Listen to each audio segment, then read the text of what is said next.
Hey everybody, welcome back to the Nerdcast. It is Devin, broadcasting as always live from an undisclosed location in the center of Texas on a Wednesday. Hope everybody had a good day today. I've certainly had better myself, but I won't get into that.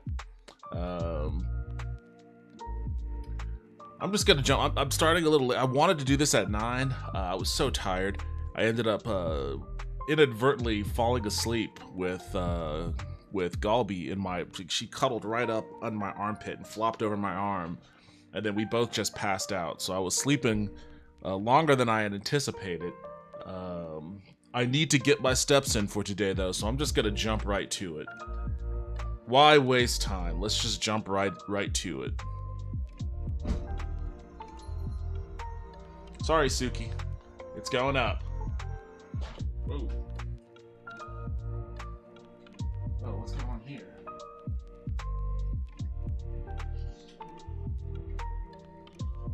Oh man, come on, are you kidding me? There we go.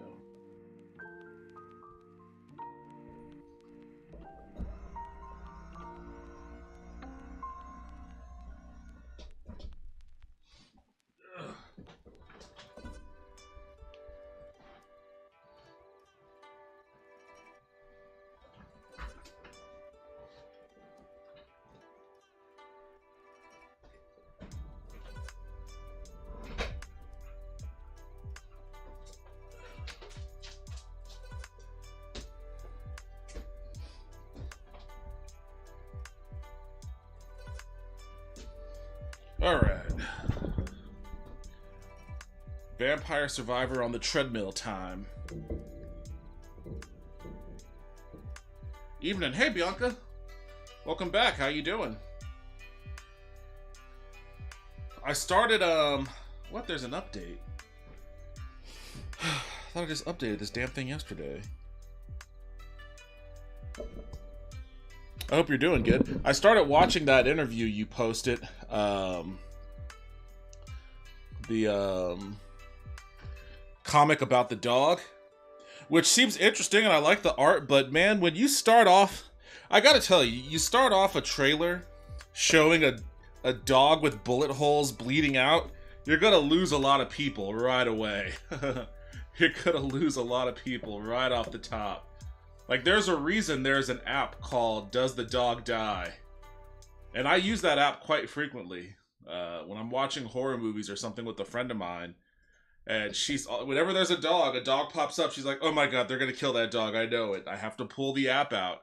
And I look it up and I go, well, yep, that dog dies.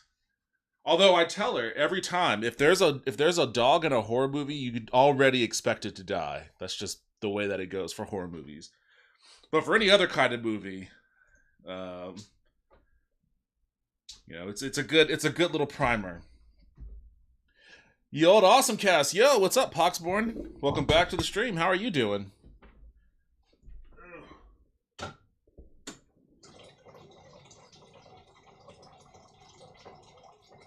Gotta get my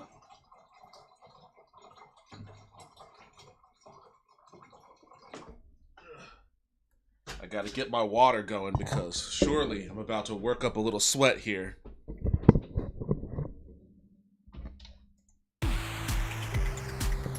Oh, are you not good hungry? What's this setup? This setup is my treadmill setup. So you can see me walking on the treadmill while I play Vampire Survivors. My cringe, you mean? I didn't watch all of it, but it didn't seem like you were doing a bad job or anything during your interview. I don't think it's cringe. It hurts, lol.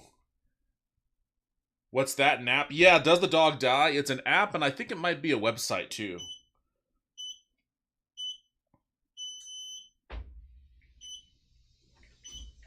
Alright, we'll get this going to 3. 3.0 is the starting speed. So it's at 3.0 now. And the way that this goes is whenever I come across... Oh god, this thing is fucking falling off. The way that this goes is whenever I come across the wings power up, I have to take it. And I increase... You know what? I usually increase it by 1. So it goes from 3.0 to 3.1. But because there are only like 2... Or not 2. There's only like 5 levels for it. The max that I could push this thing is 3.5. I think I'm going to change that. Every time I get the feather power up, I have to increment it up by 2. So up 2 each time. Okay, I need to move this thing or it's going to trip me up.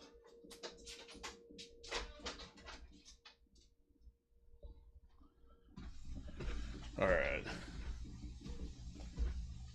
Yep, in all fairness, the dog in the thing from the 80s wasn't a dog for the entire movie. Well, if it started off as a dog, then it constitutes it as dying. If it started off as a dog. Peeing? No, that was me putting water in my mug. It sounds like peeing, but it's just my water cooler. I'm doing well, you? Today was not a great day. I got a bit of bad health news, but it's something I can combat. I'll say that.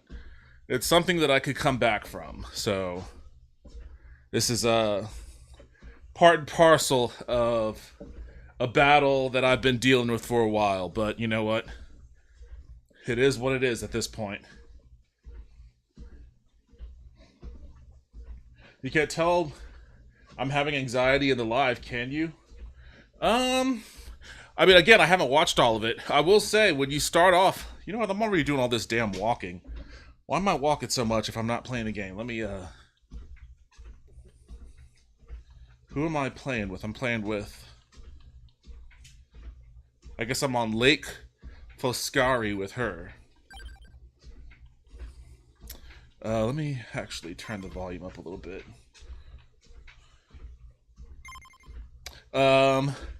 You sound a little nervous at first. You do sound a little nervous. But, it wasn't bad or anything. I don't think it's as bad as you think it is. Sorry to hear that, man. Yeah, it's all good, hopefully. Was the same news as last time? Related. Related. Have I not done this one?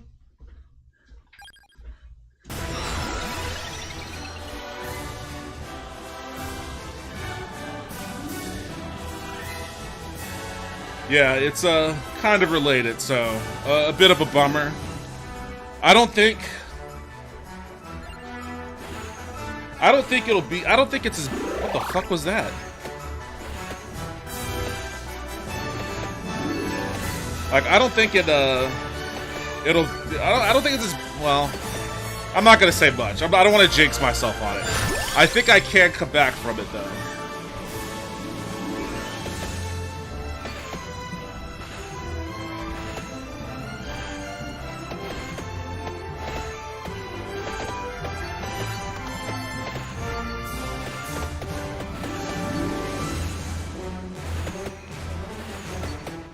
It's been a while since I've done this. I forgot how much concentration it takes to walk on a treadmill and play a game with a controller.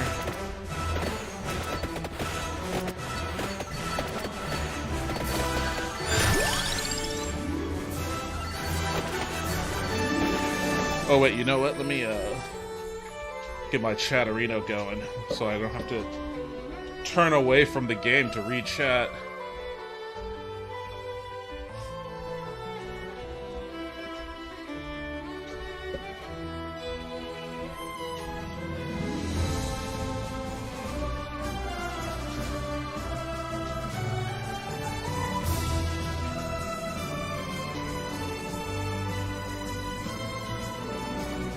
What is going on? Why is it all grayed out?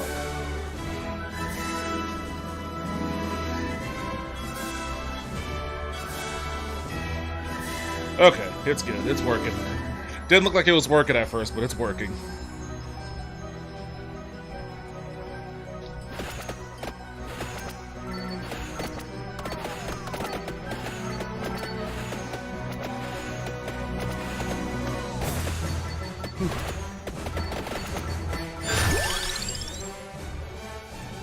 So the other night, have either of you guys watched the Netflix Avatar yet? The Last Airbender? I finished it the other night.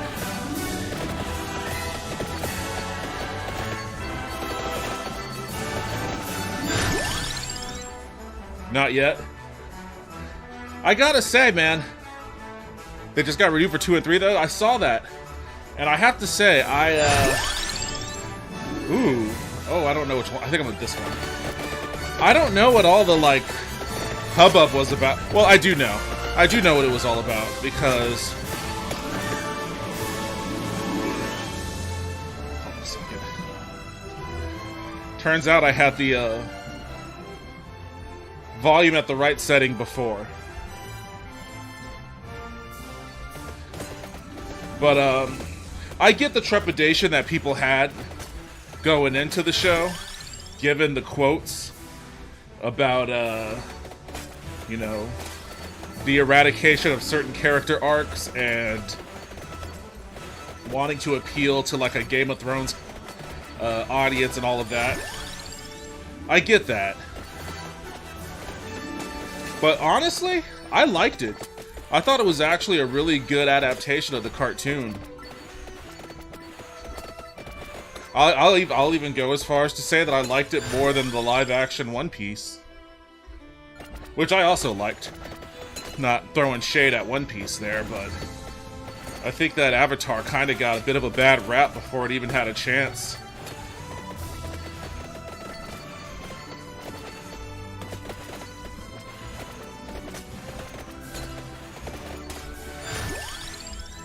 Ah, damn, wings. Alright, I'm at 3.2.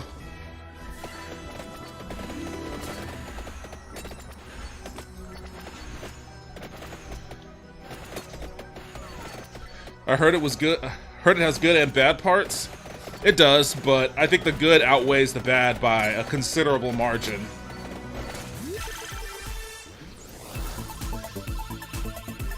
That's good praise. As awesomely cast as the live-action One Piece is, I think that the live-action Avatar is just as well cast. Like, everybody seemed exactly like the characters that they were portraying.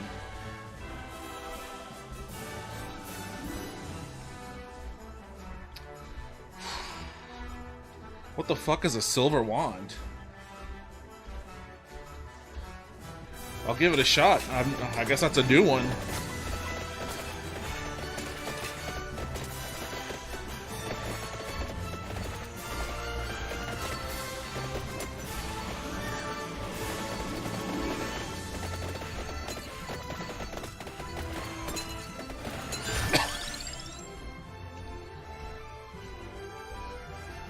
Especially Cabbage Guy. I guess, I don't want to spoil anything, but yeah, Cabbage Guy makes his appearance there. A couple of other, meme-worthy bits from the cartoon also make their appearance in the show. I mean, obviously they changed some stuff around. It's kind of a necessity, given what they're, you know, trying to do with putting 60-some-odd episodes in a couple seasons of television. But, honestly, they didn't change as much as I thought they would.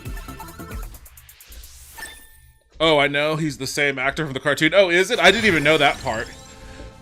Oh, shit, this is gonna cook me. I'm at 3.4.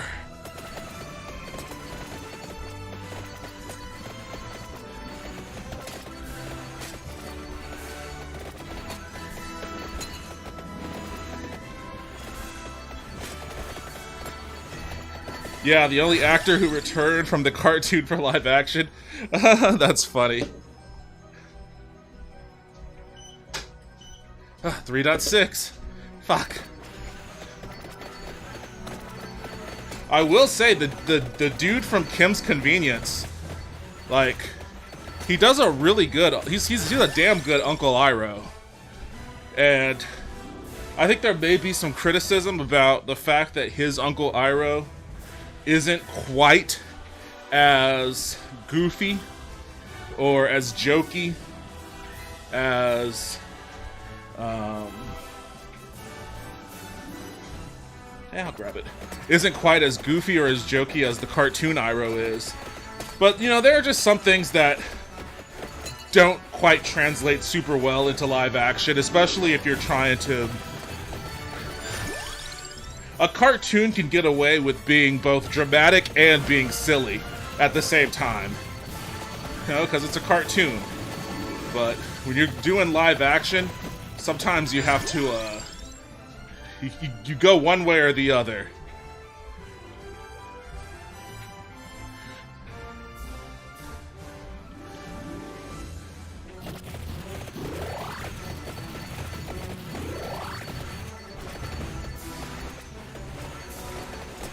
I've liked the scenes I've seen. There's a lot of good stuff out right now. Like, I just started watching Shogun also. I watched, I went and saw Dune.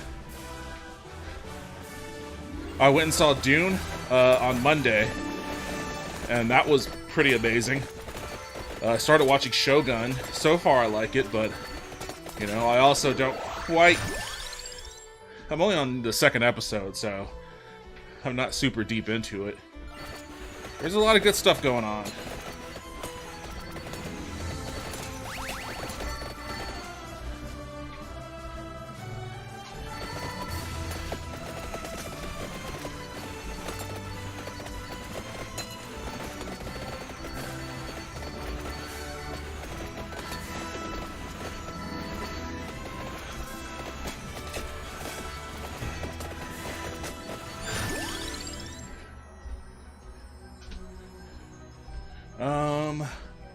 As much as I want the duplicator, I think I want...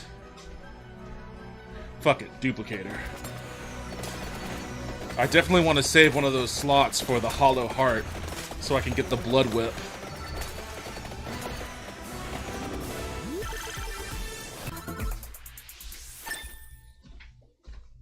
Whew.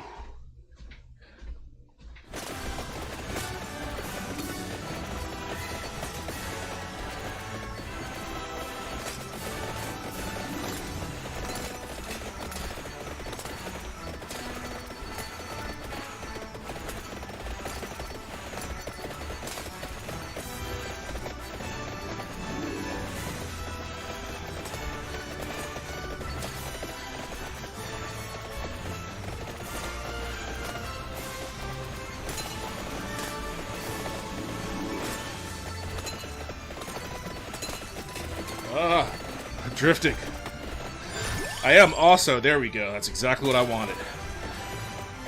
I am also fairly impressed with myself that I haven't fallen off of this thing yet. Knock on wood.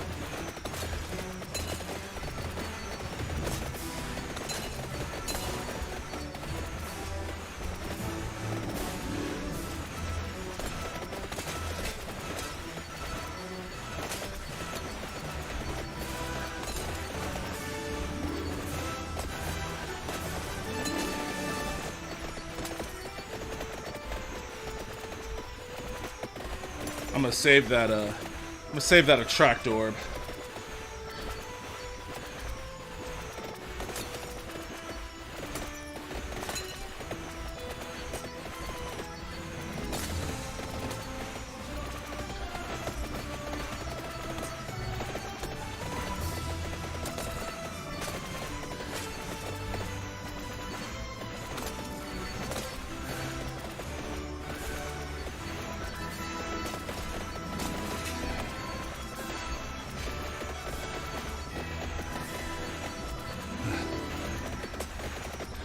I could tell that it's been a while since I've done this, because I'm already like,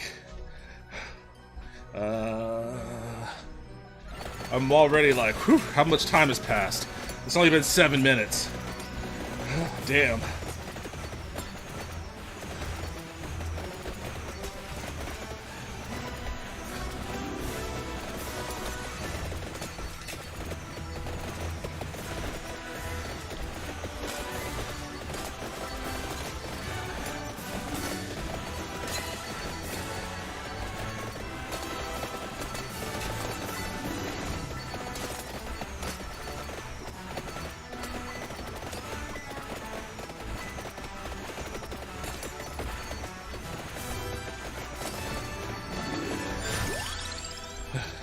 Hello, it is me, and I've decided to consume liquids of various types for the first time in a while. Yo, what's up, Toaster? Welcome back to the stream. Liquids of various types. Are these alcoholic liquids, or are they just like normal liquids? What kind of liquids are you consuming?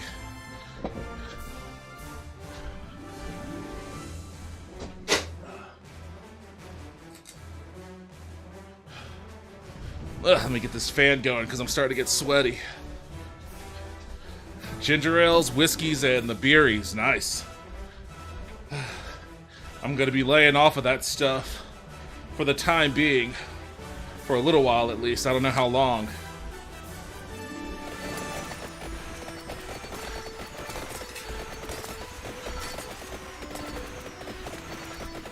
I'm also blitzing the green ganja. Is it your Friday or something? You're having a party over there. You're having a damn party.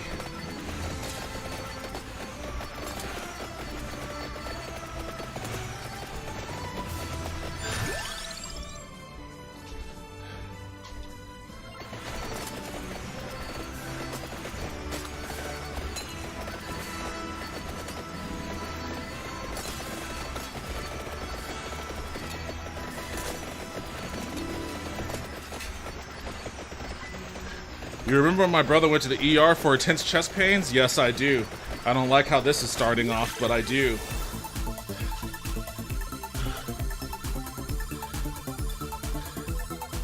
Nah, I have work in the morning tomorrow. I just decided. Lol. Well, good luck to you tomorrow at work. Oh, god damn it, Wings. I'm at 3.8.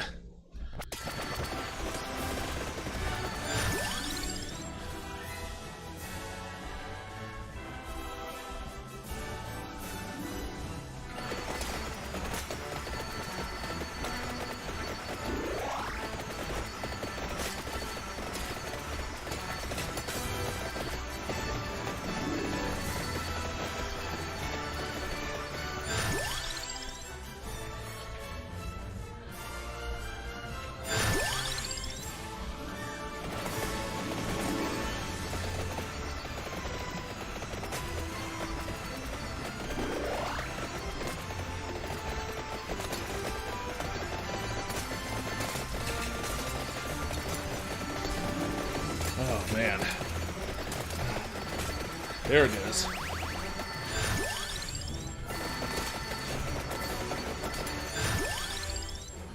Sweet. I knew there was one last power-up I was forgetting.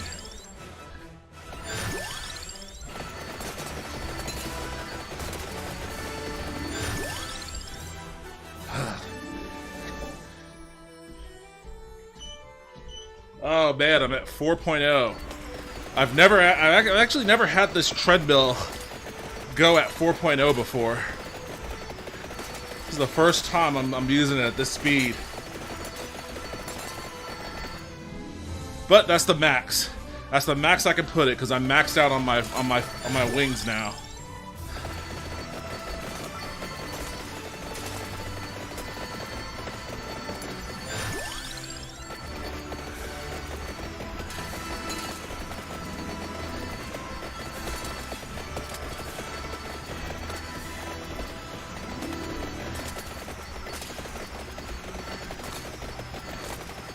Oh man, Bianca, you've got me hanging over here.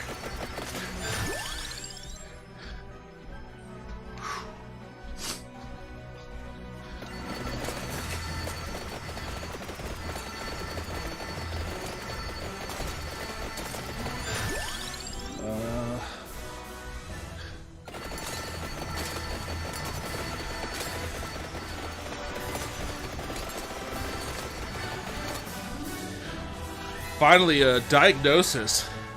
Sinus arrhythmia. It's a healthy heart. He just feel it when he has anxiety or tiredness. I told him he was just most likely having anxiety attacks that is causing him pain.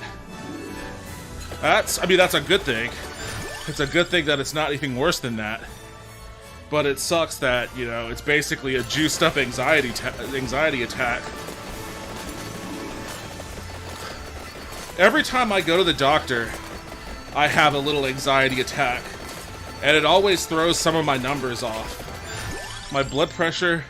I think Lulu was telling me about that last time. The white coat syndrome or something like that. My blood pressure is always more elevated than it usually is. I always have a little bit more anxiety. It kind of sucks.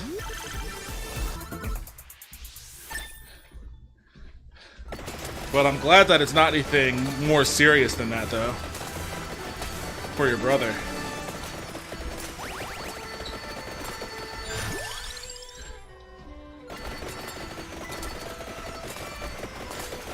Hey, who are these guys running around?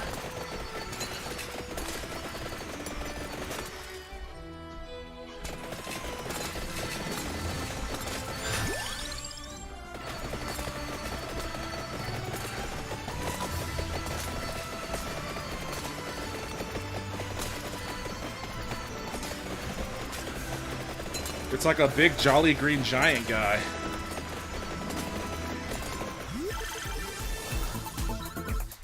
Awesome blood whip.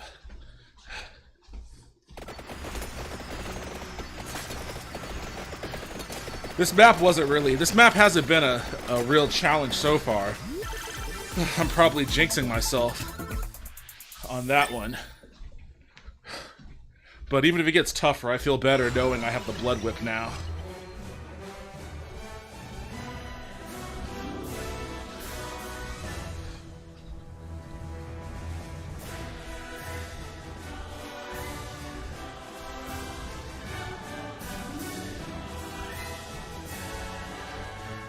I'm gonna get this one.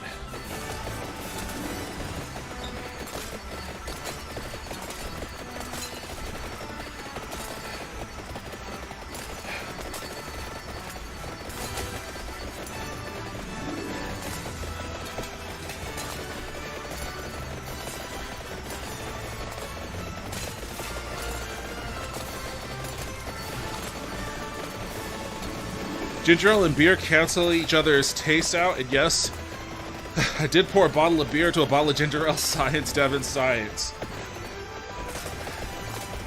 I feel like I've had that before. I don't know what kind of drink it was, but I feel like there's a drink where you do put ginger ale into beer. Shit.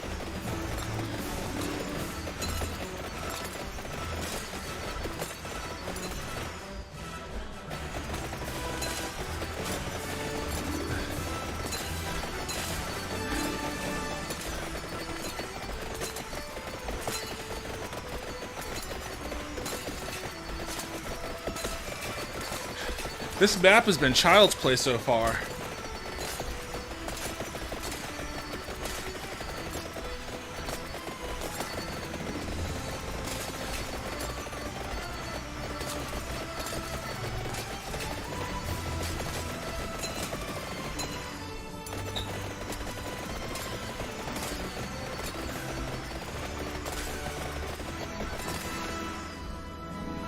What, do I gotta go all the way up and over and up? Oh, shit.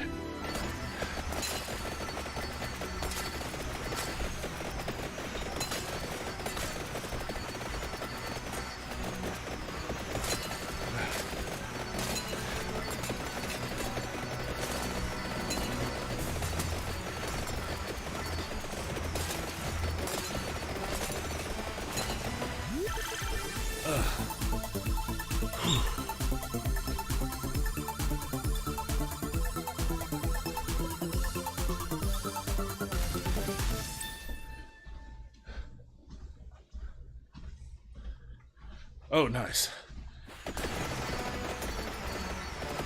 Does anybody want to, do me the courtesy of hitting me with a hydrate?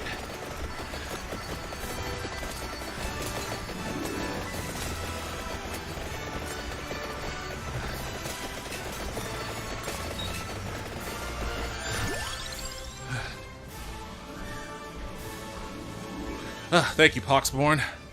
Whew. Let me get off of this so I don't splash water all over myself. Oh, thanks, Wisp.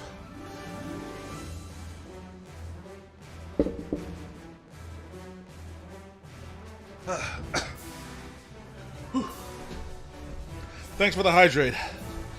Welcome to the stream, Wisp. How you doing tonight? Sound the horn? That'll come after. That'll come after. Whew.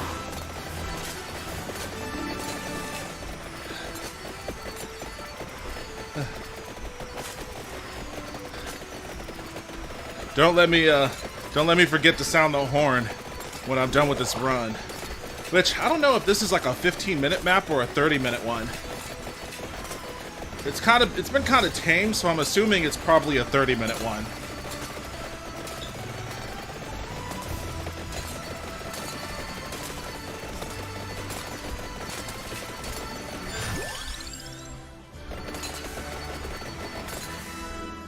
Although it's already given me, the fact that it's already giving me the evolves before I hit the 15-minute mark makes me think it might be a 15-minute map.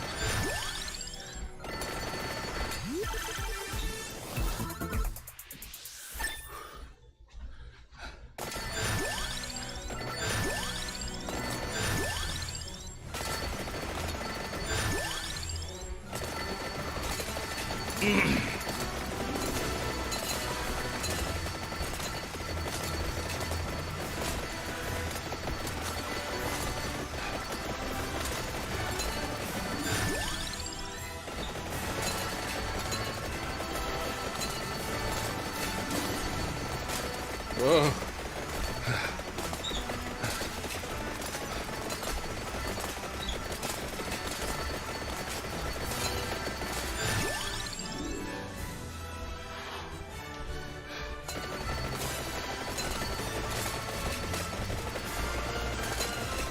Alright, it's past the 15-minute mark. There are some 20-minute ones, so maybe this is a 20-minute one.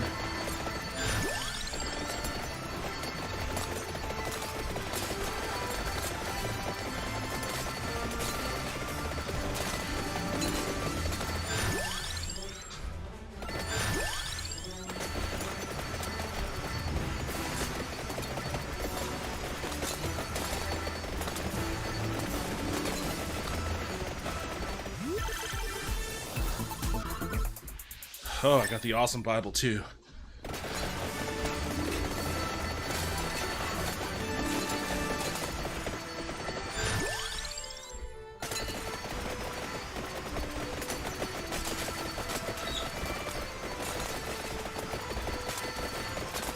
wonder what that squeaking noise is. It's my sneaker rubbing up against something.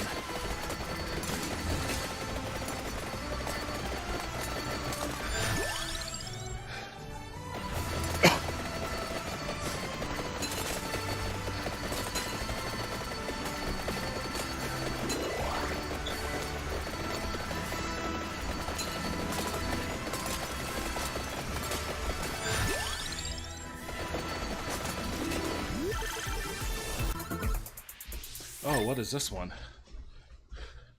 Oh. Might deal... Oh, shit, it went too fast. Eh.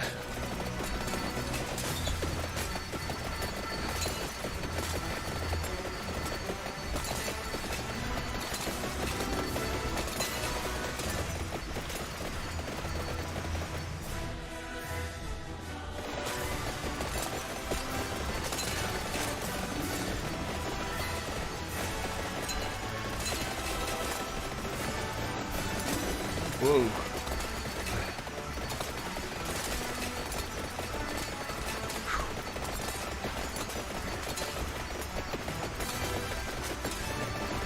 Has anybody out there played the last epic yet?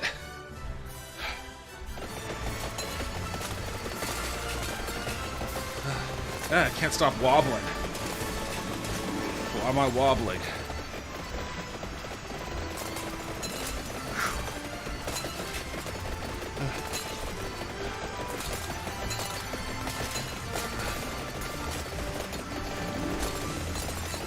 I feel like I'm starting to hit a wall here.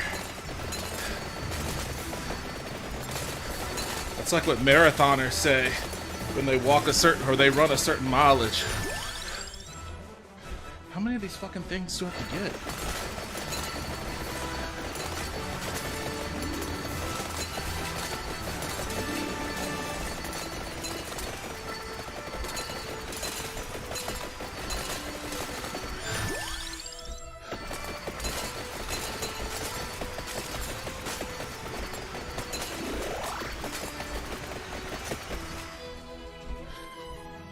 Oh, that thing is way the fuck over there.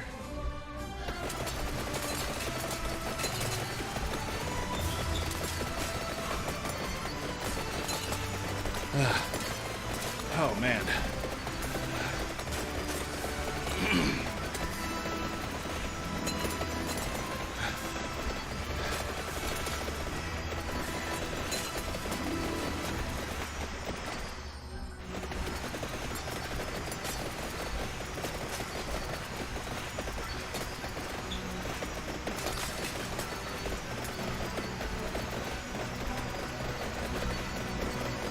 I'm very glad I can't increase the wings anymore.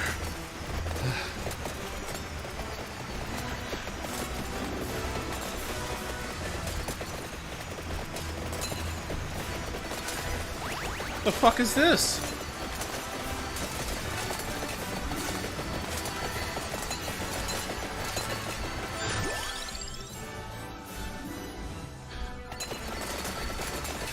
Am I supposed to break this crystal? Something is in there.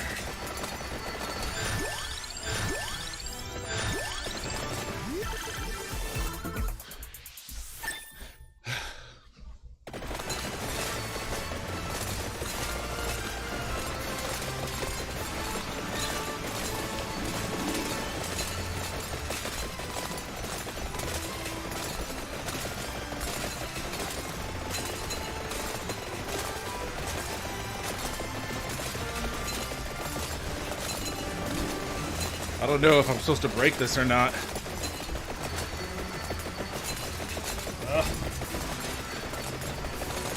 I feel like maybe there's someplace else I need to go.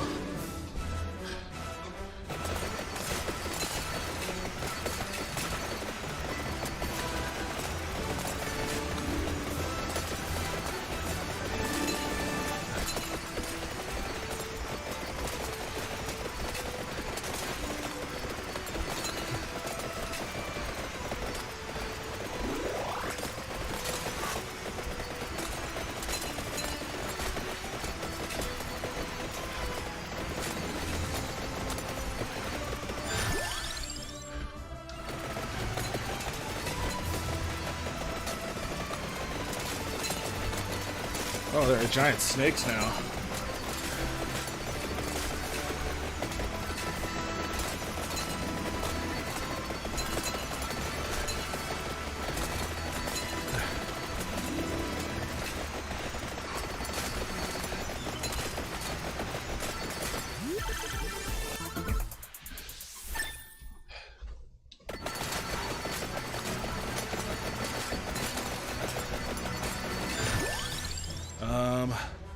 I'm gonna risk it and do always gold.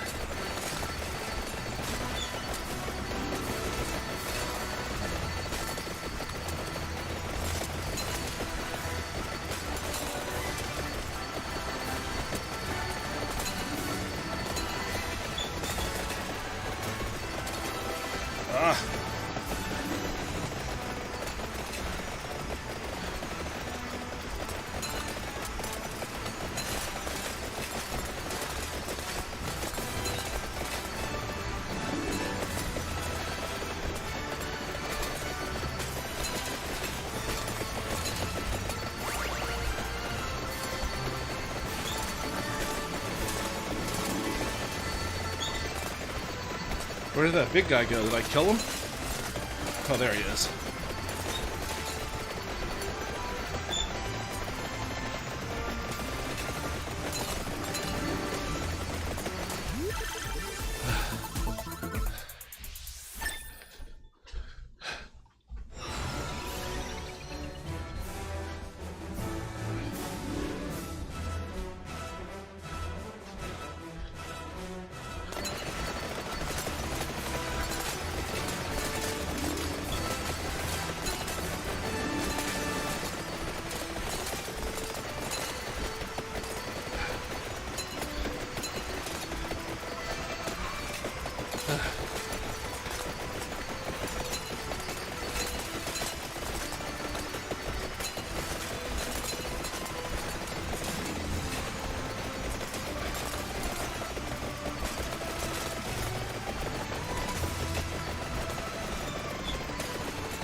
Whoa.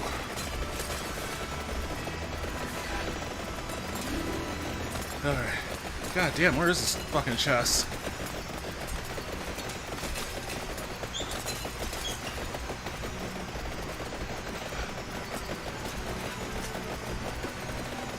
Feeling cute? Might make some mushroom tea. I gotta say, that sounds gross. That sounds very gross. Mushroom tea. Whew. Don't fall. Don't fall.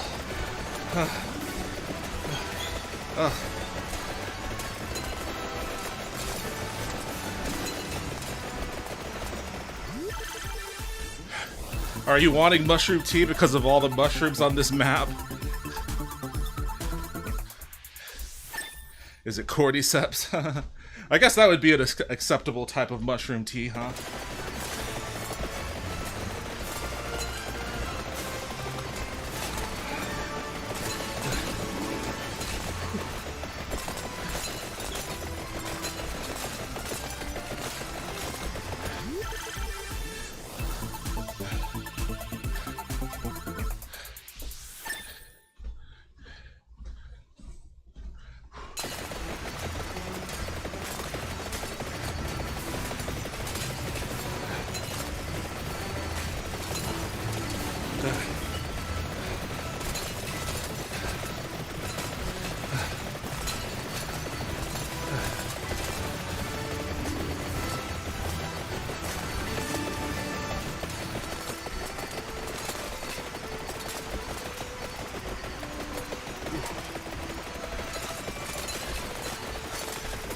I will say, this doesn't do great things for my posture, because I have to kind of hunch over a little.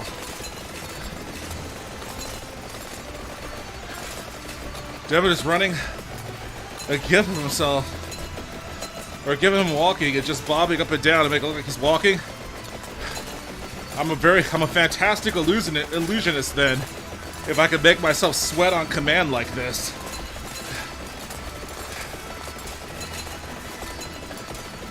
I mean, you see I turned the ceiling fan on, so for me to be able to still sweat with that air blowing on me is a remarkable feat.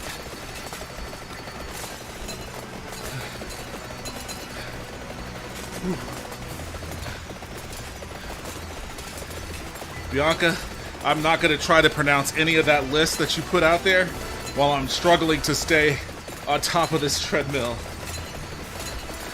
I'll just take your word for it that those are different types of mushrooms.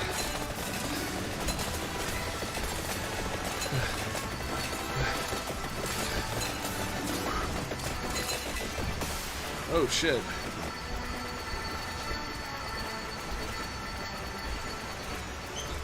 Wait, what happened?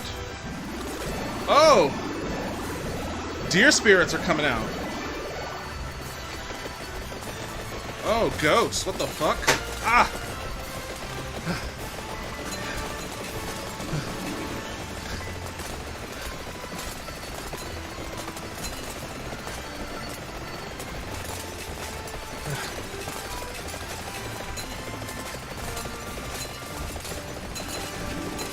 Can I kill the deer spirit?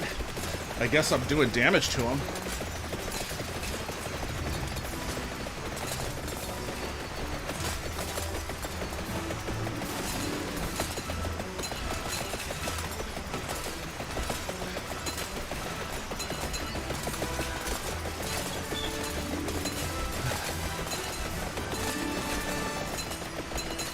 I'll tell you what, this motherfucker could take some hits.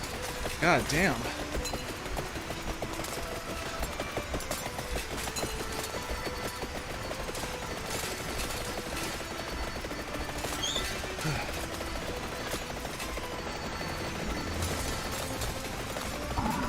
Oh shit. Okay, I got him. Oh, and he dropped the mega chest. Whew. It's elaborate ruse. Guess I got 250 bucks out of it, I suppose.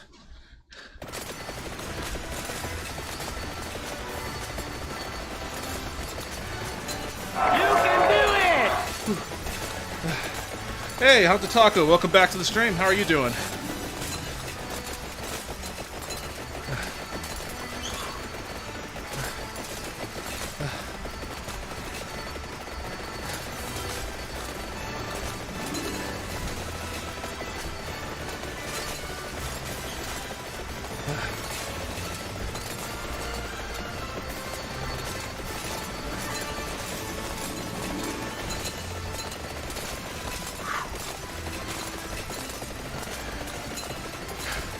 Good, enjoying some delicious cookies. Oh, I'm jealous.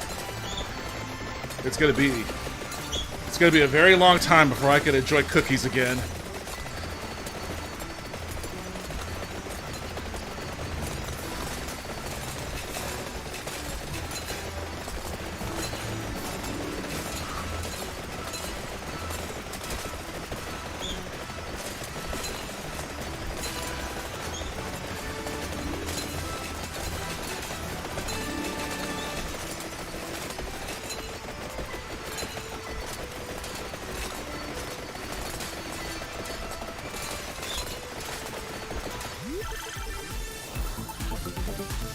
Whew.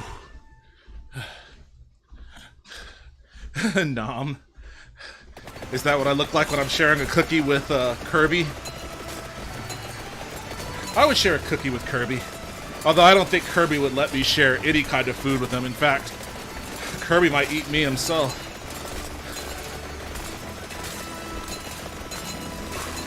Oh, now the tough guys are coming out. 2 minutes left. And the guys that take a little bit more to kill are surrounding me. Why is that? Health issues. The long and short of it are health issues.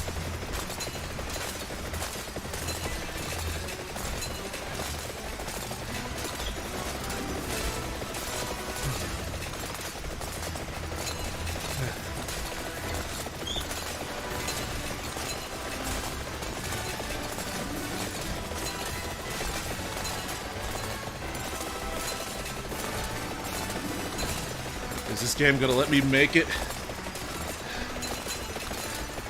I hope the blood whip is enough if things get hairy.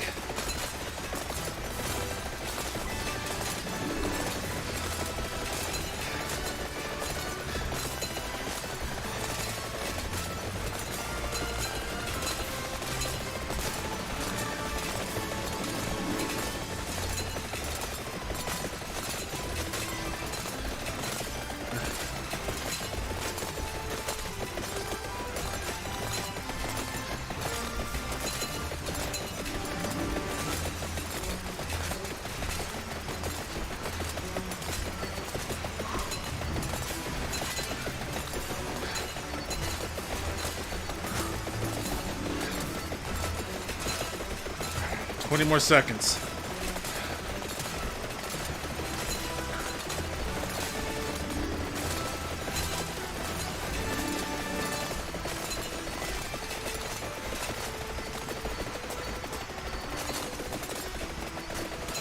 Boo-hoo, I wrote the worst paper ever. Whew.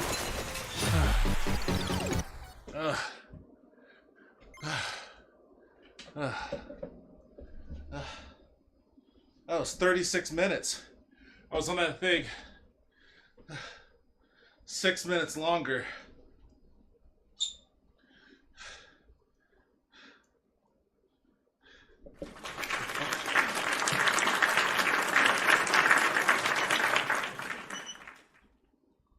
Look at my African American over here. Look at him. Are you the greatest? Do you know what I'm talking about? Okay. So we have.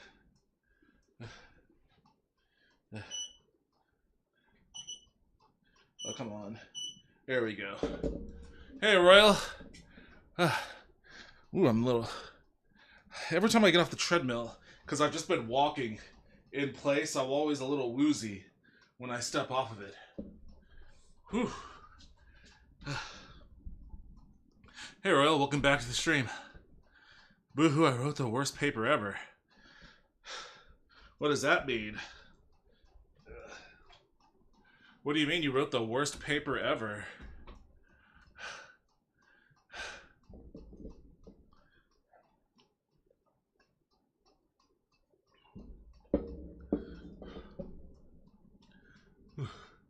My brain is mush. Well, you've got good company in that one there. My brain's not doing too hot either. You know, I was gonna do two play sessions, but honestly, that first one, 36 minutes. Because, I think it's because... Alright, whatever, fall. I think it's because, instead of incrementing the speed by 1 whenever I get the wings, I decided to increment the speed by 2. So I was walking a lot, and that happened really early on. So I maxed it out really early on. So I was walking at a much faster pace than I had been earlier. And I gotta tell you, I feel it. Whew, I feel it. There are worse ways to get your steps in, people. Alright, let me fix some stuff around here real quick.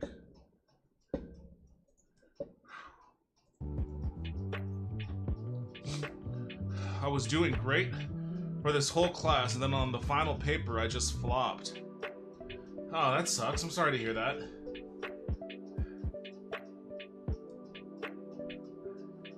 Hopefully it didn't,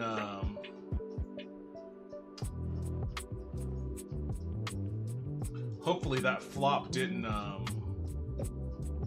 result in you tanking your class entirely.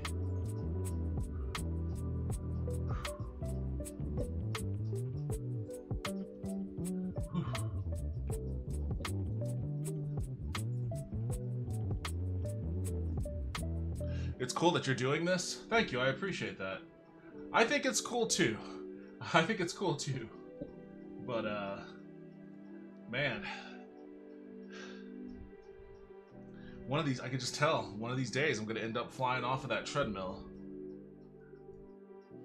It is fun though. It's actually a pretty fun way to experience the game because, you know, your character is walking, so why wouldn't you be walking too? It's immersive, as the nerdy gamer kids like to say. It's immersive.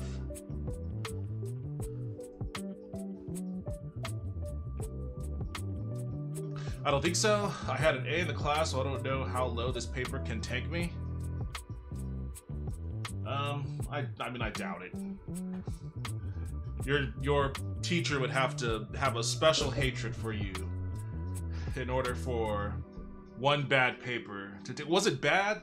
Was it actually bad, or are you doing that high standards thing where anything below like an A- is awful and like may as well be an F? If you keep with it, it'll get a lot easier. Later on, you could probably add weighted gear. It's funny you mentioned that because, like, I was actually looking up weighted gear. Hold on a second. Maybe I can.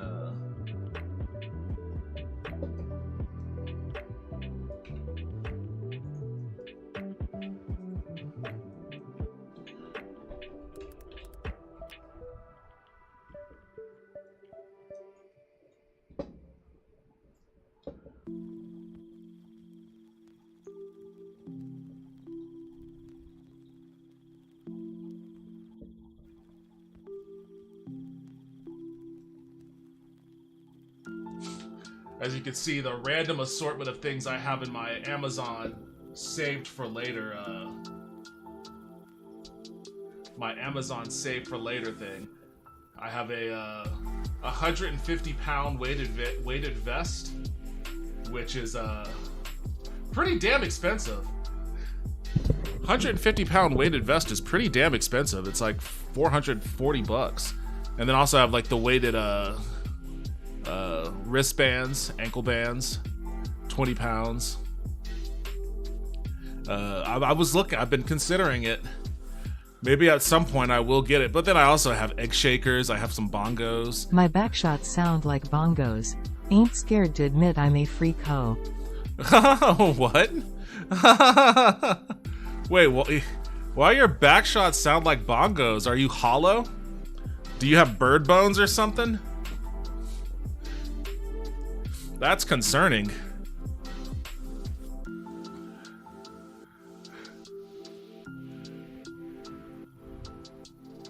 Be careful with some brands, they still use lead. Oh shit, I didn't know that. Maybe I could use a little lead in my diet though. Get a little anger going. I feel like anger is a good way to burn calories. I just like didn't have a very good argument and it was kind of all over the place. I mean, were you poorly graded though? Is what I'm getting at. Was it poorly graded? It's not really written poorly. It's not strong in terms of argument and evidence. I got you. The first time I got on a treadmill, I maniacally increased the speed till it overwhelmed me and I went flying off the back of the treadmill. That's not the smart move, Wisp. You could really get hurt that way. You don't know that song? You don't know bongos? Devin, where's my socks? No, I don't. I have never heard that song before. What is it? What song is it? Oh, I don't know. I just turned it in. Well, maybe you're just panicking. It's probably a fine paper. You might get some really high marks on it. Don't give up on yourself right off the bat.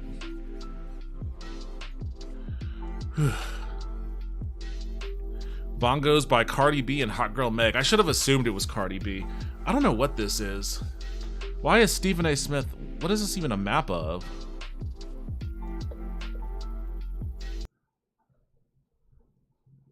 Surrounded by grass. Oh my Lord. At Nzambak. Where we landing, Stephen A? Let's look at this right here. What is he looking at? Retail Row. I forgot the name of this. What's the name of this show again? Fortnite. This is the video game this is Fortnite, right? It's so funny how Stephen A. Smith knows more about Fortnite than I do. That's funny. I mean, he probably has kids that play it, but honestly, he probably plays it himself. Like, I'm looking at this, I am much more of a boomer than fucking Stephen A. Smith. I'm looking at this like, what the fuck is he looking at? I think so. Wailing Woods, Tomato Town. Oh, I remember something about this. I saw this just the other day. Which one? I'm gonna go with Tilted Towers. You know why? It's right in the middle here, and it looks like that's where all the action is. You see how this looks right here? See all this green here? See all of this? I see Loot Lake right here in the blue, but damn it, that's a lake. You're looking at all of this stuff right here. When you see this right here, it looks like a palatial mansion in the middle of nowhere, surrounded by grass and all of this other stuff. I see some other spots here, shifty shafts, greasy grass. You see, this is media vamping 101. When you don't really know what you're talking about, but you still have to kill airtime and present it in a way that makes it look like you know what you're talking about. This is a media professional right here.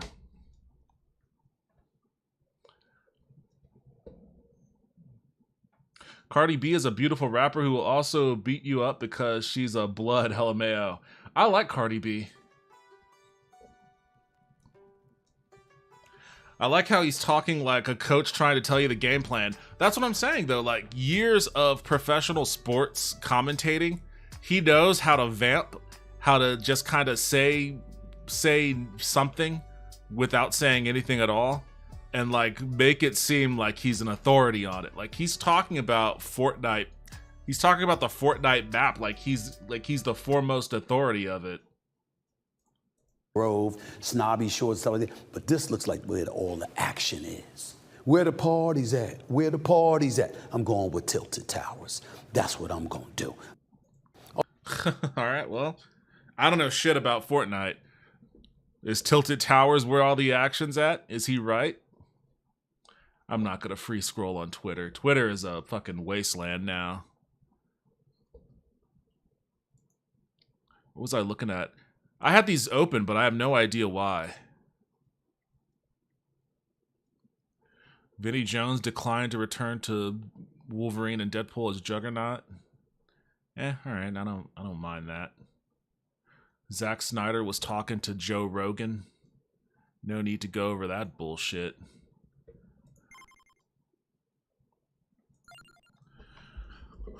Boy, all right, I'm done with that. That was a heck of a workout.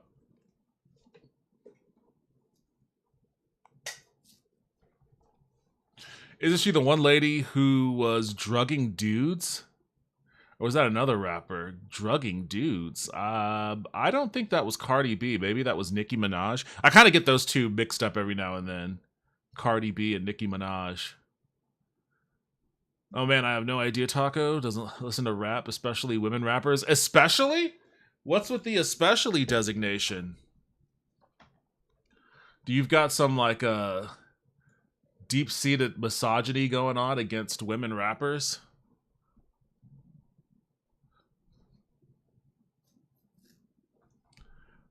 You know what? What it is it's my NVIDIA broadcast. Let me juice my brightness up a little bit, just a little bit.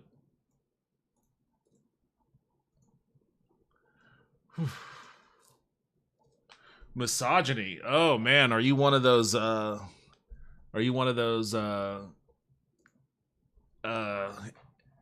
anti Nikki Haley Trump supporters?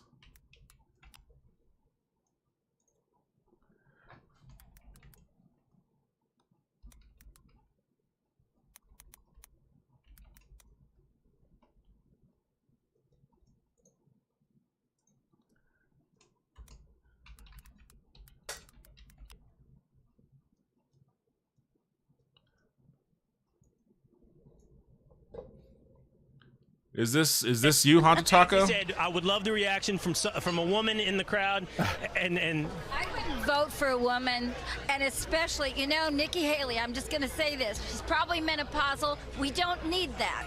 hey, she said, how about we vote for people regardless of their gender, just the right person for the job? I like how that dude, he just started straight lying. Like he literally Said, how about we vote for people? Hey, he said, how about we vote for people? You could tell, I mean. Especially, you know, Nikki Haley. I'm just going to say this: she's probably menopausal. We don't need that. Hey, she said, how about we vote for people regardless of their gender? I like how he was laughing. He got immediately nervous. He was like, she said, we vote for people. He went full woke lib. Like, all it took was talking to this random ass woman in this diner to turn a Fox News anchor into like the wokest lib imaginable. Nikki Haley, I'm just going to say this: she's probably menopausal. We don't need that.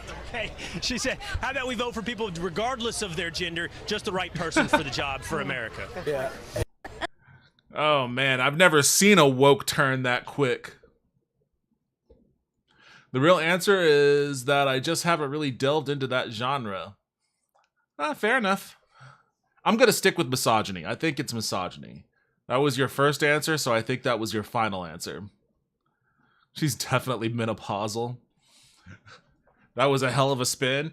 I mean, I give the guy credit for like right off the top. Like, that's the funny thing. All of these guys, all of these people realized how fucking insane their constituency are.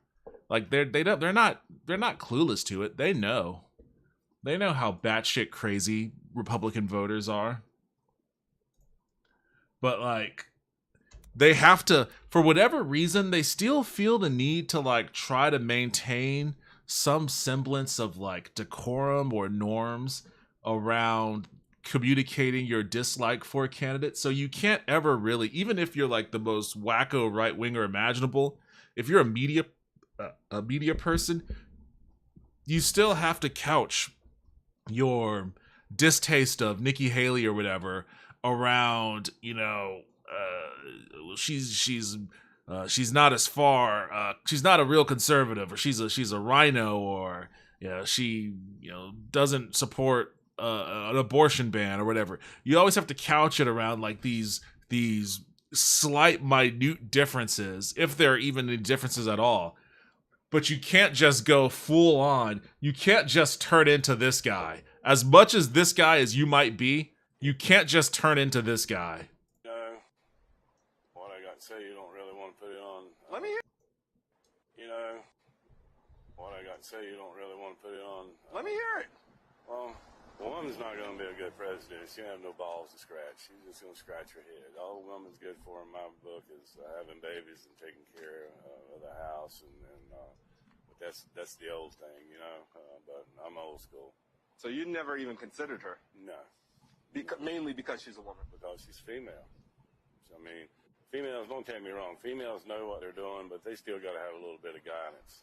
Trump would be the one to guide her through the Females know what they're doing, but they still need a little bit of guidance. I got to say, you don't really want to put it on. The funny thing is, okay, first of all, I don't know if you guys can hear, the audio is kind of, for whatever reason, the audio is kind of low on this one.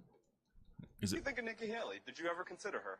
I guess it's kind of low across the board. What I got to say, you don't really want to put it on. What I got to say, you don't really want to put it on the air, you know? So he knew, like, right off the bat, this dude knew that he was going to pop off with some crazy shit. You know, he has that level of awareness, at least. So give him credit. Give him credit for having that level of awareness of, well, my mental illness is about to shine, so I better give him a warning. Which is kind of remarkable, because if you have that level of awareness, then what makes you buy into it? Usually it's not having the level of awareness that allows you to just go full on with your maniacal screed. She's menopausal, we don't need that. I think what's hilarious is, like, the whole Taylor Swift private jet thing finally got Fox News to care about carbon emissions. Oh, I mean, yeah, they don't care about carbon emissions. They don't care about anything, clearly. Look, they just had a woman tell them that, like, Nikki Haley is menopausal and that's why she's bad, you know, for as a president or as a candidate. And they didn't bother challenging her. They really just rewrote her words entirely. So, you know, they don't care. They have no sense of care, or they're just craven. They're craven political animals, really. I must sleep. Good stream, good job. Hey, you must have gotten nice and fucking toasted on your ganja and your beer. Have a good rest of your night. Good luck tomorrow. Females need some guidance. Yes, exactly. You need some guidance from a man, Taco. You and your all-woman cadre over there. You don't have a man around the house to fucking set your household straight. I gotta get this. I'm gonna send this guy over. And he's gonna give you and your wife the proper guidance you need. Let me hear it. All it took, I like that too. All it took was this guy doing his high-pitched voice. Like, the high-pitched voice is such a convincing mechanism. Next time you're trying to convince somebody to do something and they don't want to do it, just give them a little high pitch. Just take it up a notch, and they'll do it. Like, they'll absolutely do it. They'll be like, you know, you should rob that bank over there for me. Like, what? I don't want to rob a bank. Okay, just go ahead and rob it. And then next thing you know, they're in there with the ski mask. So it's like the voice from Dune. Like, having that high pitch inclination is like the voice from Dune. Like, if you want somebody to do something, just take it up a notch, and they'll be like, oh, okay, well, why not? It's convincing. Like, this dude knew he was gonna say some shit. He just popped off his voice, and She's not going to be a good president. She don't have no balls to scratch. And got no balls to scratch. All a woman's good for in my book is having babies and taking care of the house. All woman's good for in my book is having babies and taking care of the house. But that's the old thing, you know. But I'm old school. So you never even considered her? No. Mainly because she's a woman? Because she's female. I mean, females don't. Because she's female. Females know what they're doing, but they still got to have a little bit of guidance. It's funny how this guy has, like, Redditor terminology. Like, he doesn't strike me as a Redditor, but he's got Redditor terminology down. She's a female. He's like a Ferengi. There's no surprise there. Yeah, it's, you know what? Don Blankenship is a good comp to these dudes. I am day drunk. Get ready to see my dick.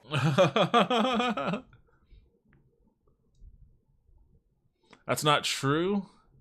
Our dog is a male guidance. Well, what kind of dog is it again? You told me before, but that was a while ago and I forget.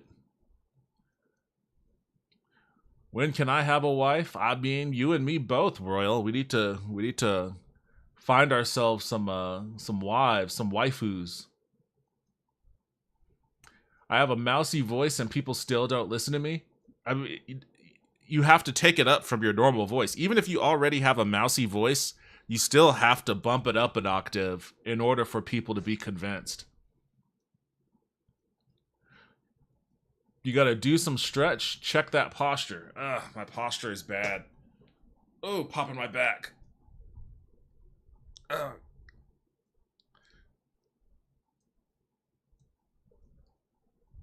Ugh.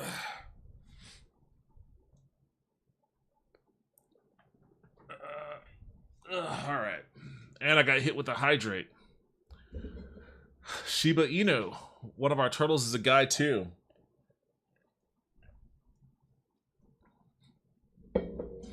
Does a Shiba Inu count as a male of the house?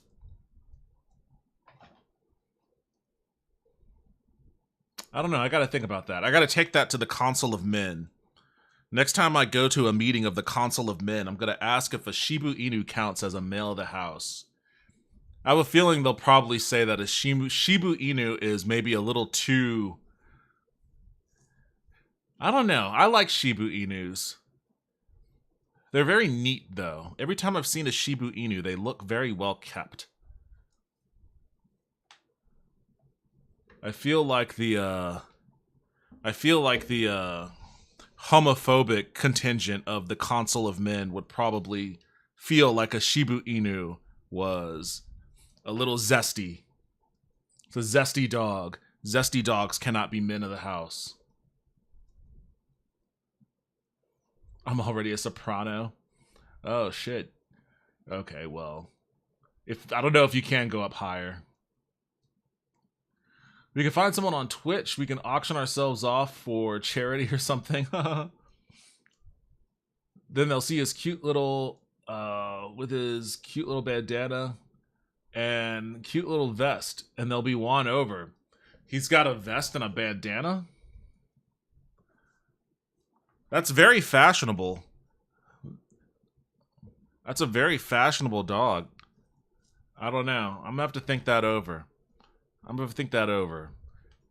Is he territorial? Like if somebody new comes over, is he barking or does he run up for belly rubs?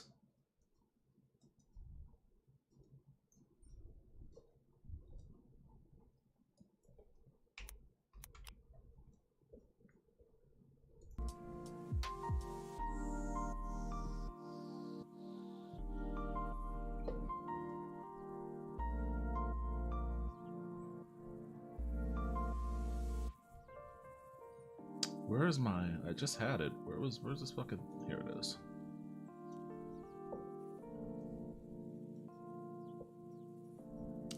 When will you get a vest and a bandana, Devin? Probably. I mean, I guess I have like a vest from a suit, from like a 3-piece suit. But if you're talking like a biker vest or something, probably not gonna happen.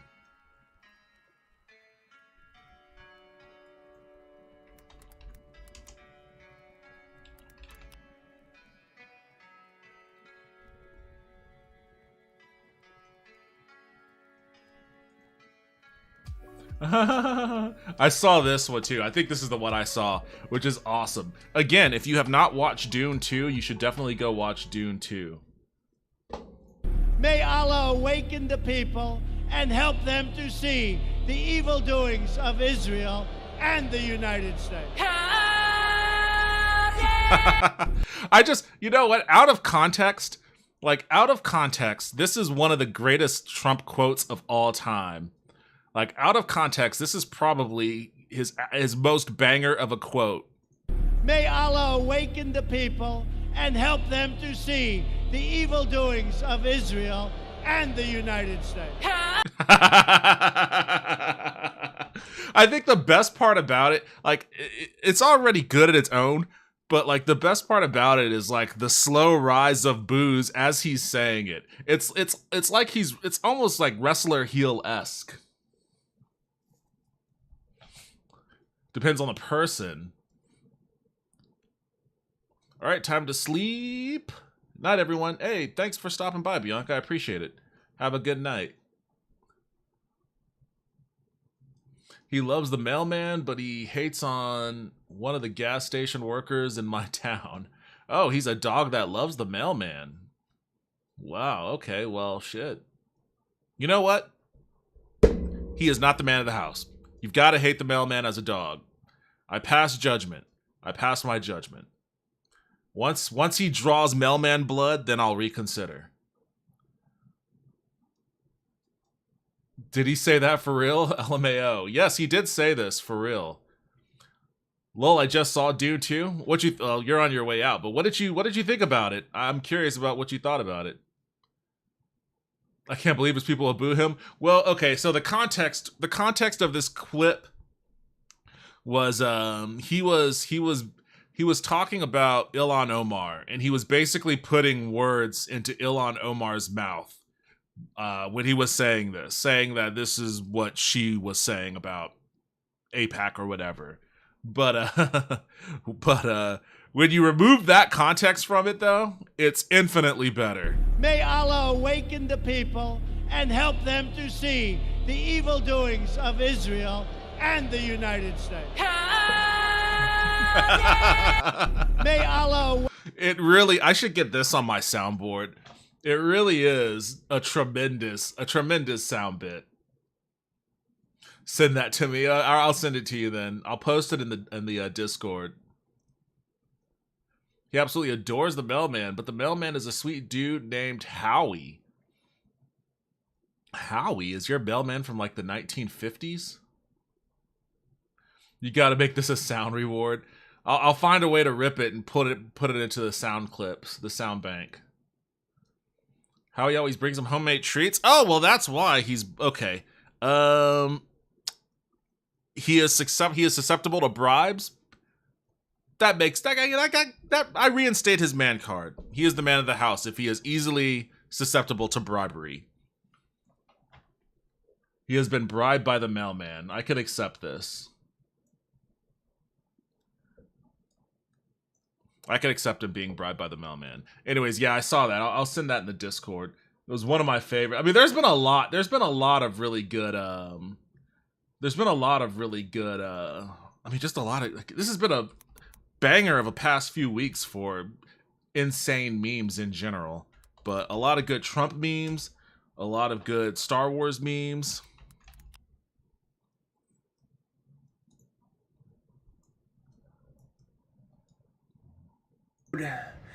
Good people of Arrakis, it's me, Shia-Lud, Shia-Lud, your beloved sandworm of the desert. Many people are saying Paul Atreides, little Paul Atreides, I call him Pesky Paul. He's Al-Mahdi, people are calling him Lisan Al-Gaib. Pesky Paul's calling himself Muad'Dib. He said, Muad'Dib, I'm a little desert mouse, just a humble little desert mouse, and he is very tiny, I saw him. I could crush him easily. Folks, you can't trust Pesky Paul. He's got the Bene Gesserit. Nasty women, those Bene Gesserit trying to control the outcome of events. He's going around the desert. He's going to the south of the southern border. He's bringing up religious fanatics from the south. He's trying to wage a holy war in the whole universe. Now, the Harkonnens, we don't like the Harkonnens, folks. They're terrible. They're terrible. They gave us a bad deal, but I can get a better deal from the Harkonnens. What can I say? They want our spice. It's the most precious substance in the universe. We're going to get a better deal. We're going to make Arrakis great again. It's going to be an amazing time. We're going to have paradise here in Arrakis. Not because of Pesky Paul, but because of your old friend Shia-Lud. Shia-Lud. That was pretty good. But this is like deep-seated Dune references. Well, I guess maybe not too deep-seated if you watch the movie, but, you know, for anyone that hasn't watched the movie, that's some pretty deep-seated shit. I wonder if insane sci-fi is going to make a comeback. Like, sci-fi used to be absolutely bonkers, and then it became mainstream and stopped being quite as insane. But now we've kind of seen... Like, there have been some crazy sci-fi movies in the past. Not a lot, but there have been a few. But normal mainstream blockbuster movies aren't popping off at the box office the way that they used to. But Dune is going gangbusters. So it's making me wonder, like, are we gonna start seeing like random ass sci-fi books from the 70s trying to be made into like art house film type blockbuster movies because of Dune.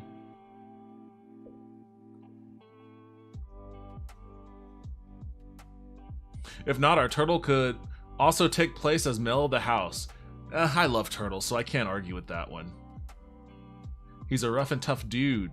Is that the Vegas ball thing? Dome? Words? It was the sandworm from Dune. It was the Shai Hulud. I've watched the movie, prefer the book. Sci-fi will be real life soon. I mean, sci-fi is real life. If you consider the technology, like the technological gains that we made between 1980 and now, like, there are some things that, I mean, there are some things that didn't really progress that much, like cars. Cars are essentially the same thing. I mean, electric cars, we had electric cars back then too. They weren't as efficient, but you know, we had them back then. They've gotten better, but for the most part, they're still basically the same thing. There's a lot of other things that just kind of remain the same, but internet's a new thing. Even the internet, from what it was like in 1997 to what it is now, it's wildly different. It's like its own living, breathing thing, really. You know, with social media has completely changed interpersonal relationships, extrapersonal relationships, parasocial relationships.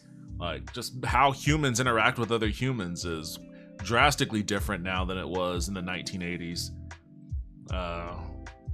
You know, everybody has a supercomputer in their pocket now. That supercomputer is capable of accessing it. We basically have a dumb guy's version of the hive mind right now, in the worst possible way. It's manifesting in the worst way because we're also living under a dystopian capitalist society. Like, anybody that's ever fantasized about cyberpunk, like wanting to live in like a cyberpunk world because it seemed cool, like, we're already living it, and it's not that cool. Like, we live in our cyberpunk hellscape, and it's not that cool. It's never as cool as like the movies and shit would make it seem to be. Water-powered cars. Are any of those on the market? I don't know. Are any of those for sale yet? What are they? Is it hydrogen? It's not hydrogen, is it? I feel like that's yeah, hydrogen fuel cells. Yeah, fuel cells.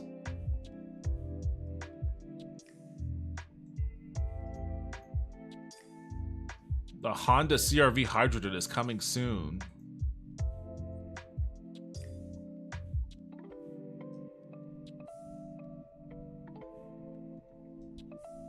Google, what are you doing?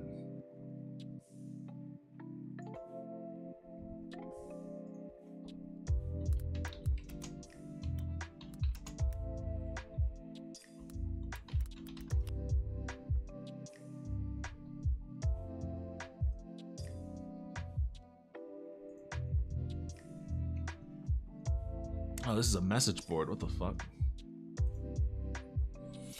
2025. Oh, the 2025 Honda CR-V fuel cell, starting at 60,000. Oh my god! Everything is out of range for everyone. Like, only the wealthiest of people will be able to fucking. What's the monthly payment on a $60,000 car? That's like fucking $450 a month, if that. Like maybe $500 a month. That used to be the cost of rent.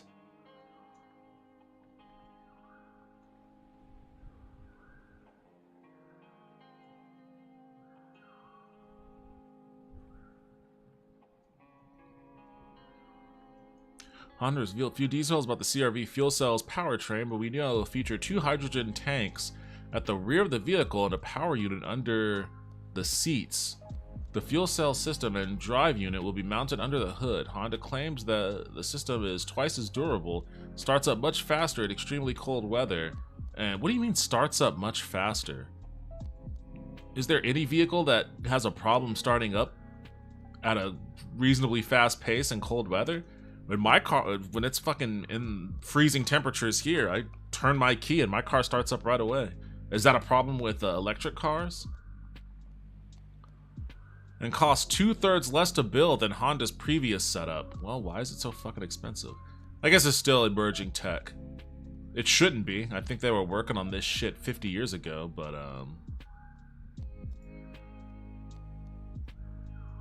I guess that, I mean,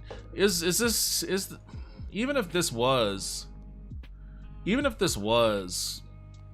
don't know, maybe I'm too cynical. Maybe I'm too cynical because, like, I'm looking at this, I'm thinking about it, and I'm like, it's still a car.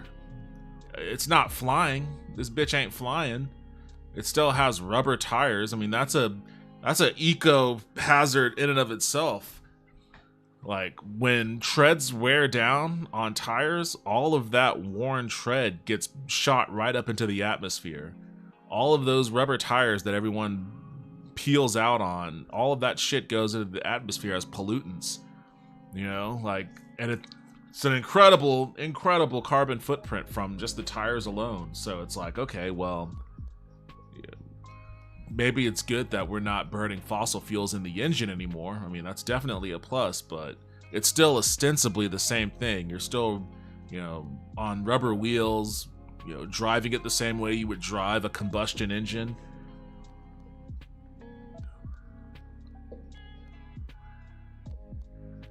Government doesn't like water-powered cars. They like their fuels.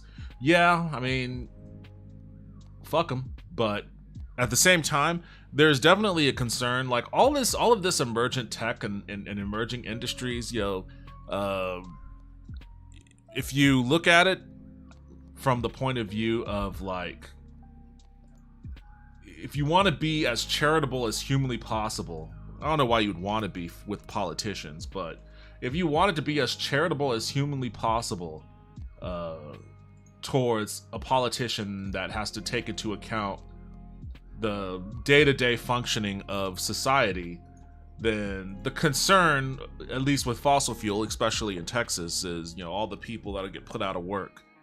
And it's not exactly a one-to-one. Like, okay, you used to work at ExxonMobil or something, but now you're going to work at a windmill plant or whatever, or a hydrogen engine manufacturer or whatever. It's not exactly the same. There's a great deal of retraining that would have to go along to, like, get people into different parts of the workforce, you know, when a certain industry dies. So there is a lot of concern about that sort of thing. Like, we can't flip a switch and have everybody, you know, even though in certain respects, like, I definitely am in favor of flipping the switch and causing a tremendous amount of pain for the long-term benefit of society, like healthcare. You know, a lot of people who work at health insurance companies, that's a shit ton of people, will get put out of work with something like single payer. But you know what? They just need to get put out of work. Come up with a contingency plan to take care of them in the interim, but we can't dawdle on that shit anymore. Same thing with the airline industries. I think we should fucking nationalize the airline industries, especially, like, manufacturing. We only have 2 manufacturers of planes, Boeing and Airbus, and Boeing planes are falling apart at the seams because of their cheap-ass manufacturers. Their CEO that wants to skimp on cost of bolts and safety procedures and shit. So now windows and doors are flying off of the planes while mid-flight.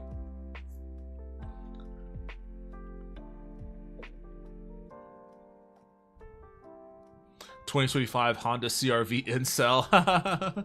They should call it the incel. Batteries don't like the cold. Batteries don't like the cold. But I guess I've never driven an electric in that kind of condition. I mean, I've never driven an electric car, period. With, you know, my combustion car, if the cold is gonna kill the battery, then it just kills the battery. There is no slow start. It just doesn't start. So I guess there's that. It's either starts or it doesn't.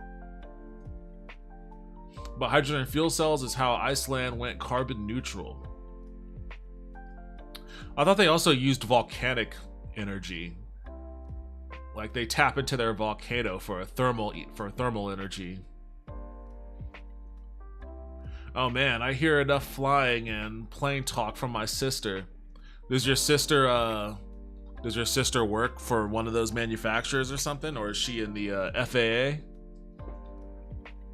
Yeah, geothermal. That's actually really cool shit, like how Iceland's geothermal.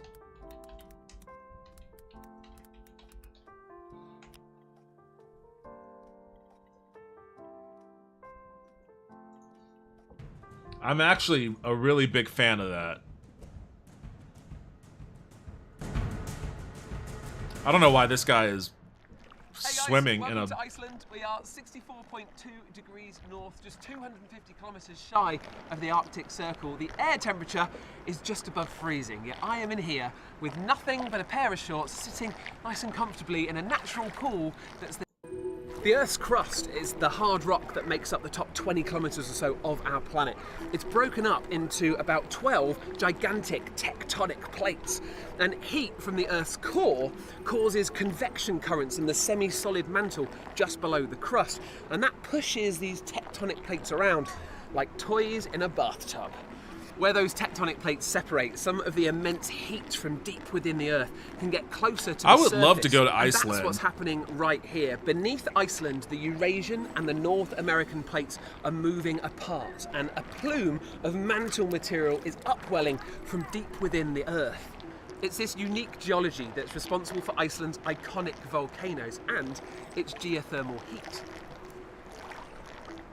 Normally, temperatures will increase by about 35 degrees Celsius for every kilometre depth, but here in Iceland it gets much, much hotter, much, much quicker. Descend a kilometre below me and the temperature will soar by more than 200 degrees Celsius. All that geothermal heat is good for more than just scenery and a spa day though, so it's about time I get out and I show you how. I'm also a little bit wrinkly and the crew are not loving the cold.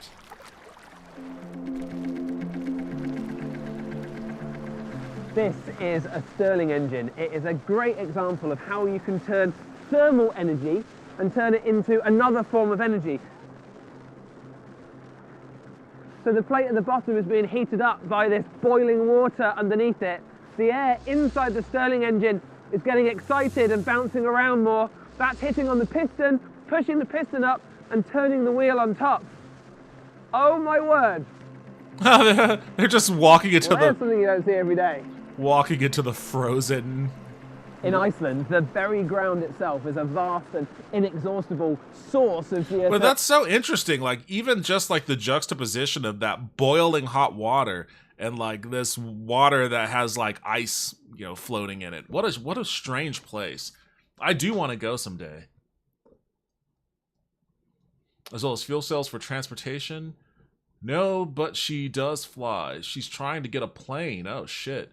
But planes are expensive and she's in college. What? She's trying to get a plane, but she's in college? Jeez, I feel like some steps are missing there, but I don't know. I guess maybe your sister is independently wealthy. I love hot springs. I try to go to the ones here whenever I can. I've never been to a hot springs. I love the idea of them. I love hot tubs. I would love to go to a hot spring, especially in cold climates. I would love to go to a hot spring in Iceland. I would love to go to one in northern Japan. My sauna suffices most of the time. All right, I have to pass out. Let me know if you find wives for us. Thanks. Thanks for stopping by, Royal. Appreciated it. You have a good rest of your night. I'll let you know as soon as I get a hot tip on the wife hotline. No, she isn't. I have been to a cold spring. We have cold springs here in Texas. It's refreshing in the summer, but just that.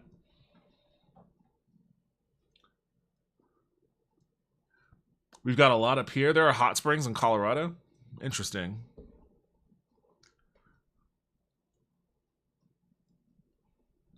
Thermal energy. So the question is, could we scale this up and use that motion to drive an electromagnetic generator and create electricity? So refreshing. It like cleanses your whole aura. Boom, that is the cold springs, you mean? I mean, I do like I remember when Lauren was here, we went to Barton Springs Pool, which is it's a natural spring that it stays a constant temperature all year round, but it's pretty damn cold. It's a cold temperature.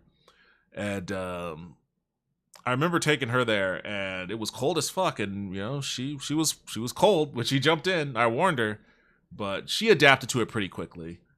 You get used to it after a while, but sometimes though, even though the temperature never changes, sometimes it feels like it's significantly colder, and like it'll be tough for me to get my core temperature back up when I get out. I want to go to a hot spring. The cabin we like to rent for trips has a private hot spring that is really nice. A private one. Damn.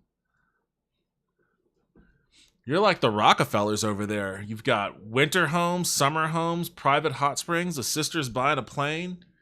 God damn, what is going on over there? Yeah, I went to Weeki Wachi Springs in summer, and it felt so good. Weeki Wachi Springs. I'm guessing that's someplace in Florida. I guess Florida seems like it would be a good candidate to have some springs, some nice springs too. Exactly what Iceland have done. This is the Nevja geothermal power station, one of 7 major plants on this small island that are specifically designed to tap into that hotspot beneath the rocks. To get at the hottest rocks, what they've done is drilled a borehole up to 3 kilometers deep. Water is pumped down, it gets superheated, it expands into steam, and it rushes back up to turn turbines and generate electricity on a national scale. Around 25% of all of Iceland's electricity comes from geothermal sources. The rest comes from hydropower, which means incredibly, all of Iceland's power comes from clean, renewable sources. It's all water-based. This cheap, clean energy has helped transform Iceland's economy from one of Europe's poorest countries to one of its richest. Electricity here is around 1/3 cheaper per kilowatt hour than in the UK, and that has fueled a highly profitable yet energy-thirsty aluminium industry that accounts for almost 40% of Iceland's total exports. And it is even starting to power Iceland's newest industry, Bitcoin mining. Ah, boo! He just ruined it. What year was this? Oh, this was from 5 years ago. Okay. Okay. This is this is before the crash of crypto.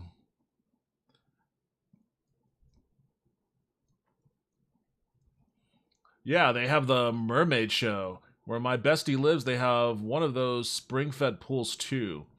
Mermaid Show, what is that?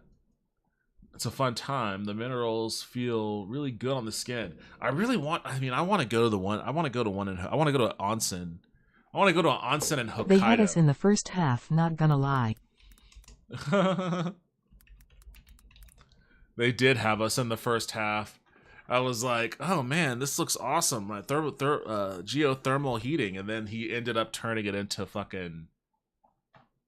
We're going to talk about Bitcoin. Well, I know he just mentioned as a drop. I don't want to make it seem like it was all a Bitcoin ad.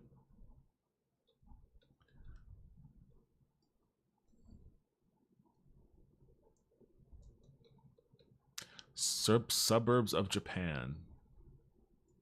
What if I just do Hokkaido? Oh, there's a monkey. There's a monkey. What to do in Hokkaido in winter?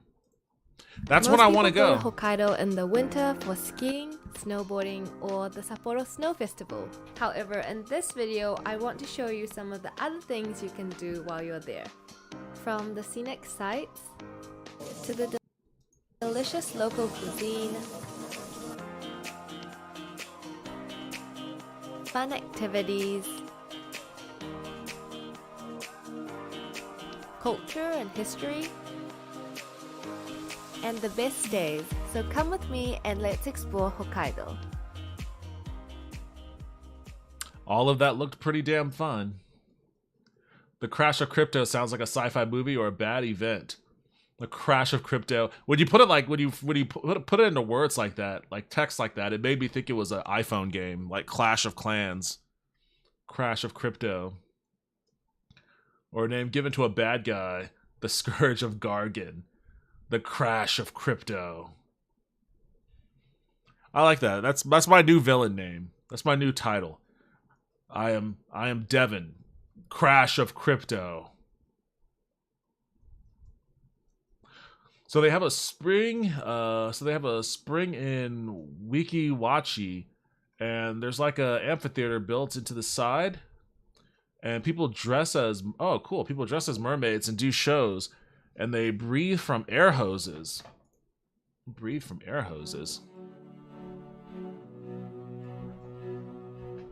So for my girls, mermaids are something that are so magical to them.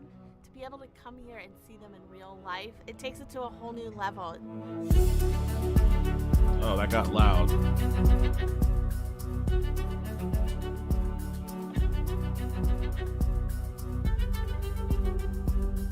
That's pretty neat. When that curtain rises, you see the vastness of this beautiful spring. And you're just amazed on how fortunate we are as Floridians to have something like this in our own backyard. And then when you throw in beautiful mermaids performing to choreographed music inside the spring, it just adds that much more to the element. It's just truly magnificent. Damn, that's really pretty water too. The state's only spring-fed water The park. little girls are just in awe. When you're swimming the show and you're right up by the windows, you can see them waving. Like the little kids, you can see them press up on the glass and they're like, hey, what's going on? You wave to them. It's cool to see like all their reactions and how excited they are for the show. And that's what really makes you want to perform. And then you have to show these kids. We've traveled all over Florida this past year. It's been really neat to see. Then you have to show them what the mermaids look like in Cabin in the Woods. And be like, this is what mermaids are like if they could actually get up on you. For a lifetime. And then their relationship to mermaids will only increase. I wish we had time for Japan when we were in Korea. Hey, mermaids don't wear bras. Don't they have like clamshell bras? It's really cheap too compared to other tourist stuff here. In early December, We don't I really flew have from a lot Tokyo of- to Hokkaido's largest airport, the new Chitose Airport. From there, We don't really have a lot of cool touristy stuff here in Austin. I think maybe Houston does and Dallas. And I guess San Antonio has a few things if you're into kind of lame shit. But we don't really... In Austin, touristy stuff is, let's go get drunk at this bar. And there's the pool. Yeah, there is Barton Pool, but they don't do shows or anything like that. It's not like they have mermaids in an aquarium that you can watch why can't I think of the word? I mean, I know the word. Synchromatically, maybe? Synchronously? I don't know. Swimming in sync. Synchronous, yes. You don't have mermaids synchronously swimming to music. And synchronized swimming is what I'm thinking of, yes. But I didn't know if there was like a way to use it like fuck that word, whatever. I'm gonna give myself a stroke trying to contort it into the use that I want to use it as, but we don't have anything fancy like that. We have the spring-fed pool, but you just go there and you swim in it, which is cool. It's fine. It is, you get a nice view, but no one's putting on a show for you. I guess if you come at the right time, you can always go to the rodeo. We have the Texas Rodeo. Resort to caveman. Swimming same way. Well, I would like to go over there anyways. I want to go to the rodeo. I haven't been to the rodeo. That's something I would do. I would go to the rodeo here. I haven't been to the Texas Rodeo. I looked when Lauren was here. I did look to see if maybe the rodeo was going on, but it wasn't. What I wanted to do was I wanted to take her boot scooting. I wanted to go to a Texas cowboy boot scooting club and do some boot scooting.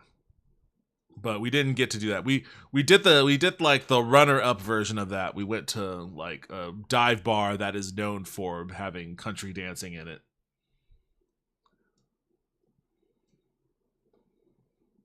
Oh, rodeo wife.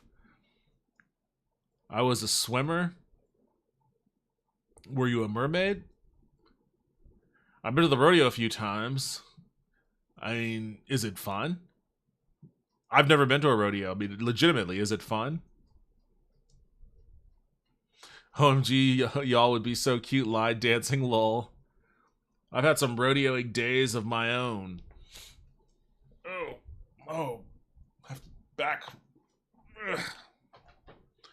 Gotta work on my posture here. You've had some rodeoing days. Yeah, I guess you lived in Texas for a while. Not a mermaid, but I can't swim well. It is fun. I'm gonna look up.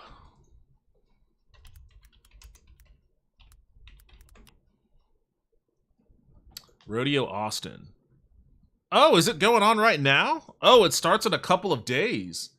March 8th through the 23rd. Oh, shit. This bitch is going on, like, imminently. Real Texas grit.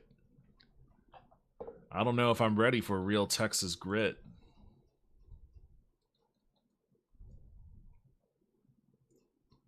Rodeo and concerts.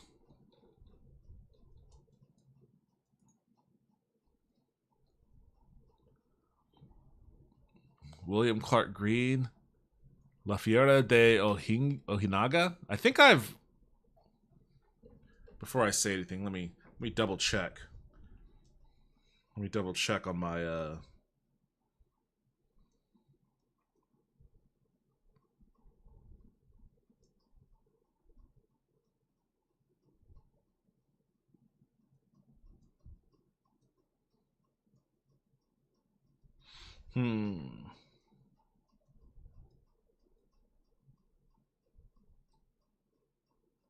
No, that was someone else.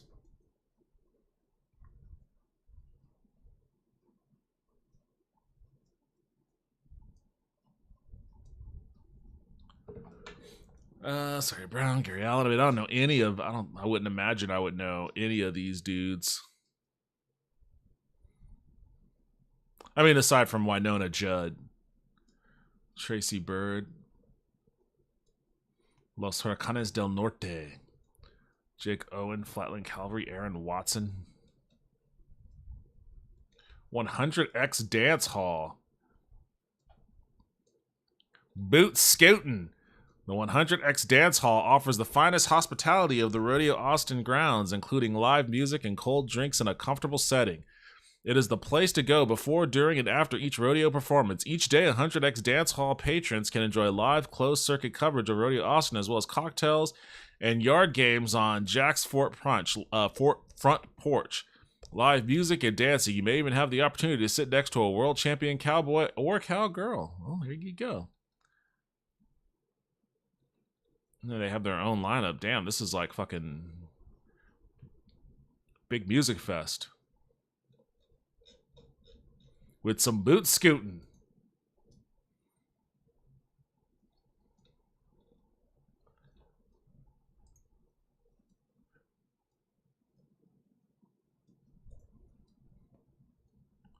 Oh, shit.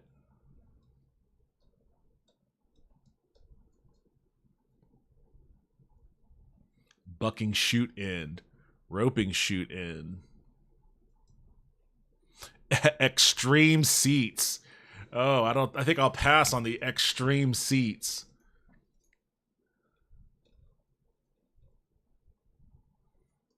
How much are tickets?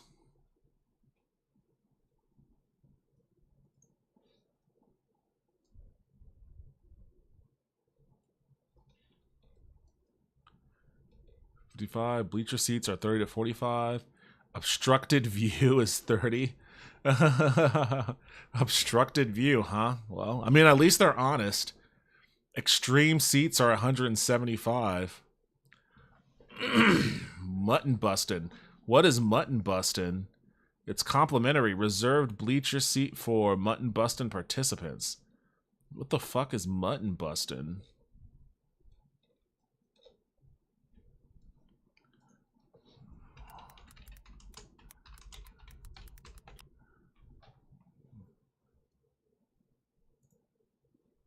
Mutton busting is an event held at rodeos similar to bull riding or bronco riding in which children ride or race sheep. Oh, okay. So it's just kids on... This guy... I can't tell if this guy is enjoying it or if it's very annoyed. It's making a face that... it's making a face that makes me think it's kind of annoyed right now.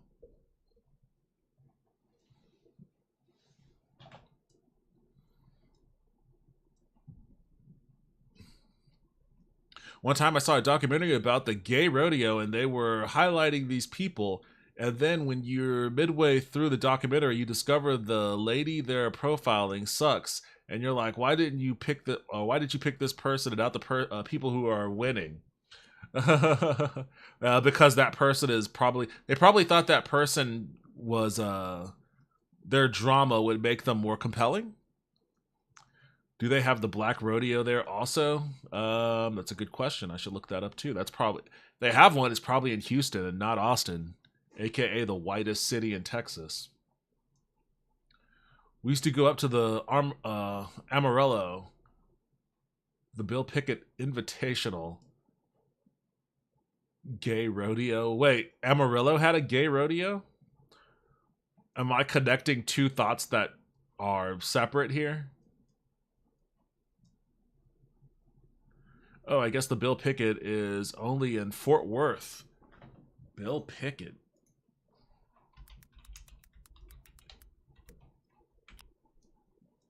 Oh, okay.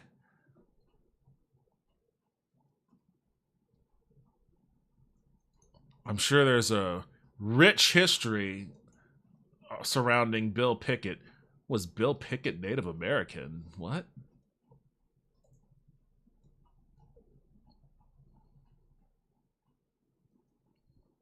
Descended from American Indians and enslaved African Americans in the Southwest. Like many of the black cowboys of his time, he grew up in Texas where he learned how to ride and rope as a boy. Okay, well, there you go. Bill Pickett. He certainly wasn't mutton busting. Cowgirls, huh? Tell me more. Oh, I'm sure there's plenty of cowgirls at the Rodeo Austin. Do they have, like, profiles on the participants?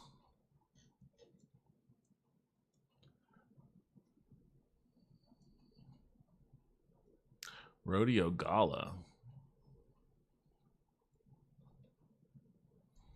Oh, my goodness. I don't want to say anything. I don't know these people. But I don't want to say anything. I don't want to say anything. Just a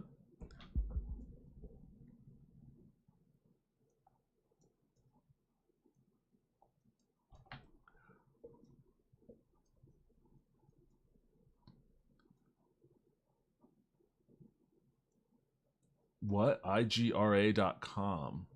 Apparently the IGRA allows women to rough ride, so the documentary followed a lady. Oh, okay.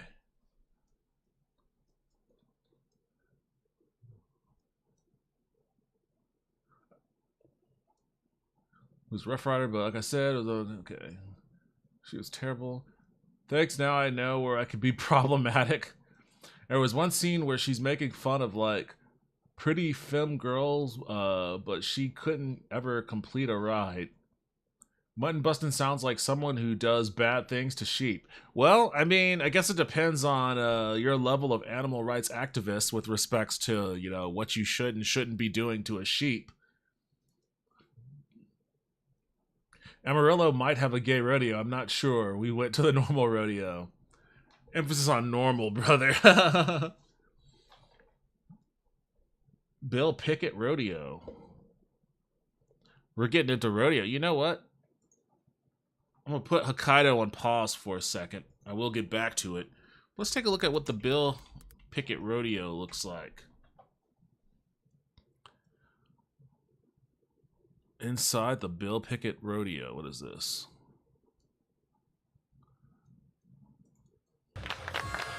Oakland. I love the crowd. Alameda County, We're the only one California. to do this. This is only all African American touring rodeo, period. As long as we've been coming, these stands have been filled, and it amazes me when I run into somebody that doesn't know about the Black Rodeo. I'm like, how can you live here and not know that we've been coming here for 34 years? So when they come, they're like, oh my God, you people are real. You guys really do exist. Yes, we do. You people And they're are always real. amazing. Yeah, nice pony. Well, my grandmother has always wanted to take me to the Black Rodeo. I'm just excited for the experience. So, the cowboy getting ready to go right now. They're on. Let's go, buddy. Try to go to the inner cities and expose them to a different lifestyle, something that back in the day was a normal everyday life for African Americans as far as riding horses and working cattle, things of that nature. This doesn't look nearly as glitzy as this. Look at again, I look at this picture and it's like, ooh boy, I feel like I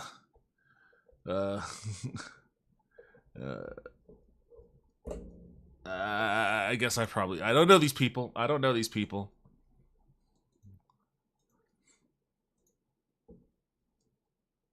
Devin is trained to be a bucking at the county fair. I mean, that's a gala. That is true. I am on the Rodeo Austin Gala page. I guess I should get off of the Rodeo Austin Gala page. I clicked on it because I was looking at events. Barbecue Austin, sporting clays. What is... Oh, this is shot put?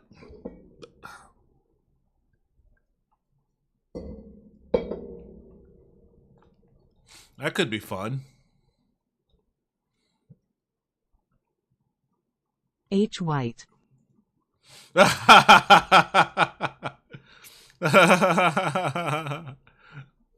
What? Junior Pitmaster. Oh man. How long is this going on through? March 23rd, huh? I'm gonna have to spend a couple of weeks getting into much better shape than I am now before I can go and fucking imbibe on the fucking barbecue contest.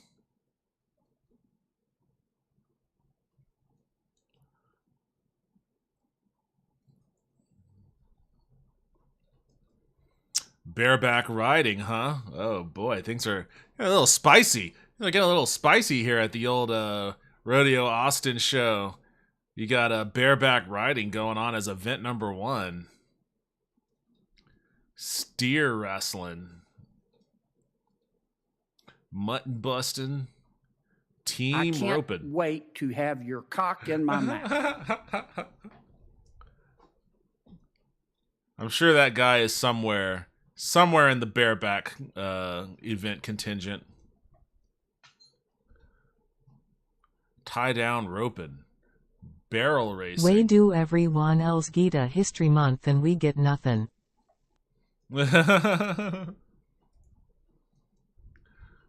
There should be a Hawaii History Month.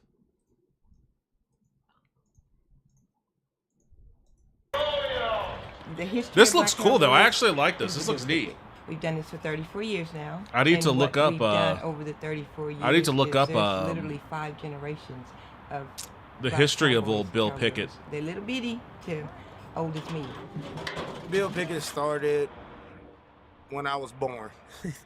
And all of a sudden it looked up, and when Bill Pickett turned 21, I turned 21, and we celebrated together. That was my first championship. Bill Pickett is just so family organized, it's unreal, and this place here, you can't beat it. I want to ask you, will you be my wife and stay with me forever?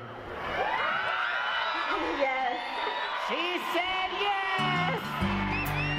Well, the first thing I think you should see would be the children, and you'll see them competing and getting interested and just getting involved in it, and it gives them a sense of adventure.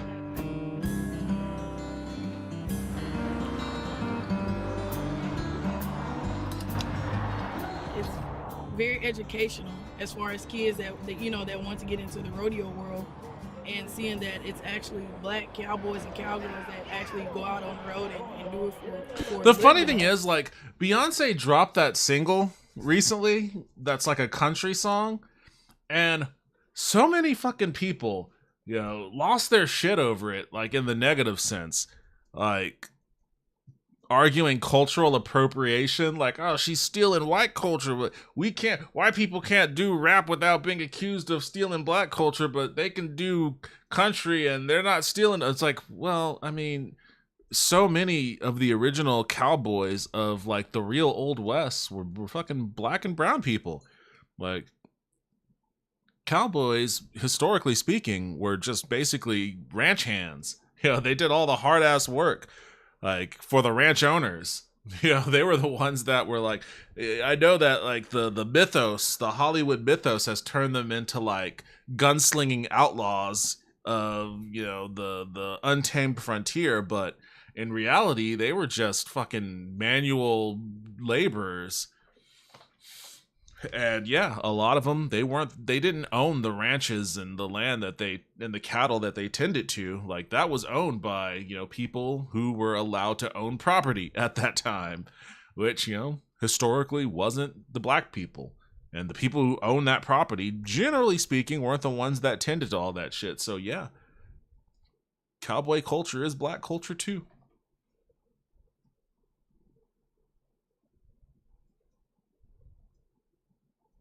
Has 2 history months. Wait, you have 2 history months? You have 3. Is there a women's history month too? There is a women's history month. Oh, it's this much? That you see, I hate women so much. I didn't even know that March was Women's History Month. That's the depths of my misogyny. What are your other 2 months then, Taco? AAIP and what else? No cute rodeo proposal. That guy got himself a rodeo wife. Maybe you need to get a rodeo wife, Royal. I get Pride Month too. Okay, so you get AAIP, Pride, and Women's. Jeez, you're just all over the place. One of our neighbors in Texas was a black cowboy. Well, he probably still is. We'd see him at the rodeo sometimes. He actually got us our tickets. That's pretty cool. That's awesome. Every now and then, whenever I haven't seen him lately. I want to say maybe 10, 15 years ago.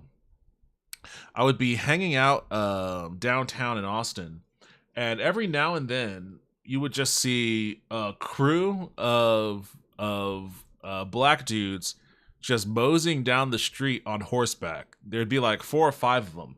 They would all be on horses, and they would just be like slowly walking down the street. Every time I saw them, I was like, I need to join that posse. I need to figure out what it is I need to do to join that posse. Never did, though, obviously. But it always seemed like a neat thing. I hate women too, brother. Hell yeah. They got menopause, and we can't have that. They also don't know how to scratch their balls.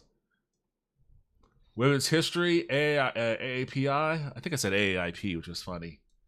AAPI, Native American Heritage Month. Wait, when is Native American Heritage Month?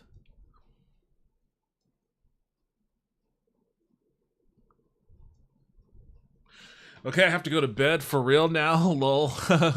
I support your horse riding dream. Thank you very much. And thanks for hanging back. Thanks for hanging around. I'm sorry I kept you from your bedtime. Which, honestly, what time is it? I'm going to give myself a few more.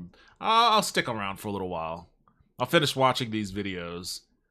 But sleep sounds fun to me, too. Technically, culturally, Hispanic Heritage Month, despite not being Hispanic. November. Oh, okay, November. Good night, Royal. May rodeo queens be with you. I was up late writing that paper. Right. Okay, fair enough. Fair enough. Which I think you did good on. Good job on your paper. Is it your final? The way that you described it made it sound like you were talking about your final.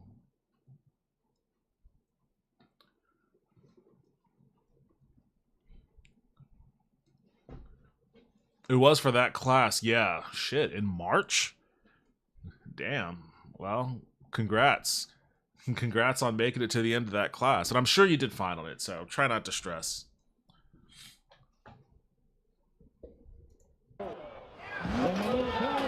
Damn, that's a big old boy. That was a big boy. Holy shit. All right, you know what? I figured that step one for me going riding a horse would be losing some weight, but apparently maybe they can handle a bit more than I thought. Damn, that's a big old dude. I like it. Big boys represent. Big boys represent and get out there on that fucking horse. This horse, I don't think, just judging by the look at his eyes, he's probably like, what's this big motherfucker doing on me? God damn, why aren't the mutton busting kids out here? Get this fucking guy off of me. The view, the biggest part that I like the most about this rodeo is the big hill when they come down with the American flag. Guy that we lost that was very close to us, Cedric Haynes, you know, he always came down the mountain. That hill back there, he comes off of that hill every year with the American flag. We're going to push on through, keep running. We're going to stay strong, but his wife is carrying the flag.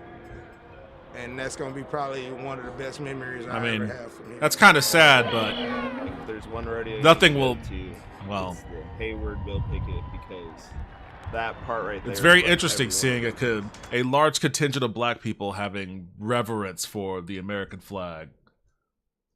Don't know how I feel about that. Devin, if we don't see you at the Black Rodeo with a big old belt buckle weighing down the horse, I will be disappointed. I mean, this thing's in California. I'd have to do some traveling to get out there. Hey, what is that flag?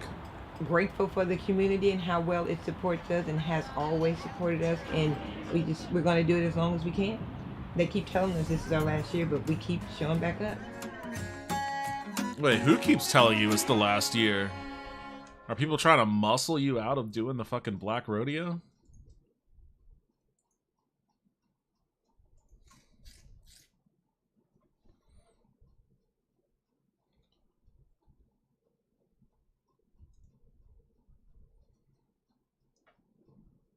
Oh, there's one in Fort Worth. Oh. I wonder if our neighbor went here. It's the Pan-African flag, right? Is it?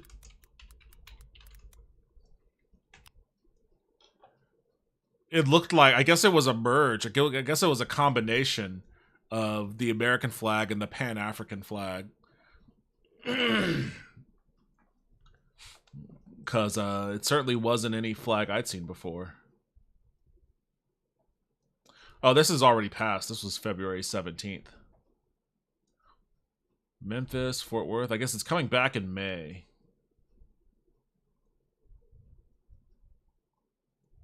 And then it'll be in Fort Worth in Juneteenth. Just a couple days after my birthday. They love stopping by Fort Worth, that's for sure. No, my sister lives in Fort Worth. Maybe I'll see if my sister wants to take her kids to the Black Rodeo. Birthday rodeo. Yeah, it could be a combination. It could be a combination birthday rodeo and taking my nieces and nephews to the Black Rodeo. To be fair, a lot of people responsible for the foundation and building allowed for the American flag to exist weren't white. That is very true. I've often said that that black people are amongst the true actual Americans, because everybody else outside of like indigenous Americans can trace their familial origins back to like some other country, whether it's, you know, England or Scotland, France, Germany, Russia, fucking Saudi Arabia even. Like, you could always trace it back to some other place. Korea, Japan, Mexico, Guatemala. But black Americans can't. A lot of us, the descendants of slaves at least, we can't trace back to anywhere. Like, we were ostensibly origined on this location. So it's the only thing we know. It's the only place we could trace our history back to. So, in that respects, we are the truest of true Americans, along with indigenous Americans, because they can trace their origins back here too.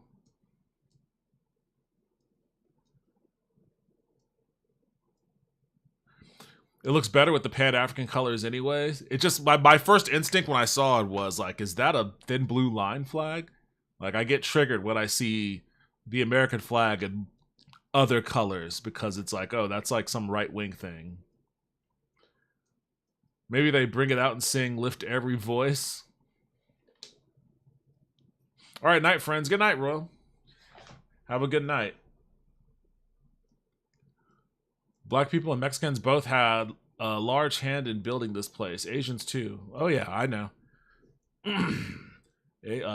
Chinese immigrants are definitely unsung heroes in the expansion of the American West.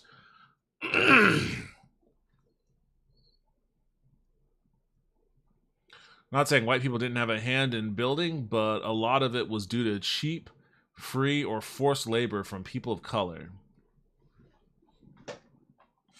But then, who was forcing, though? Who was doing the forcing, huh? You wouldn't have had that labor happening if you didn't have the white people there to force it, so you gotta give them their credit where credit is due. They played a pivotal role also, so... Touche. Check and mate. I got you on that one. You can hop on a train or a bus to Sapporo, Hokkaido's capital city, or a great side trip from Sapporo is this hot springs town that we went to.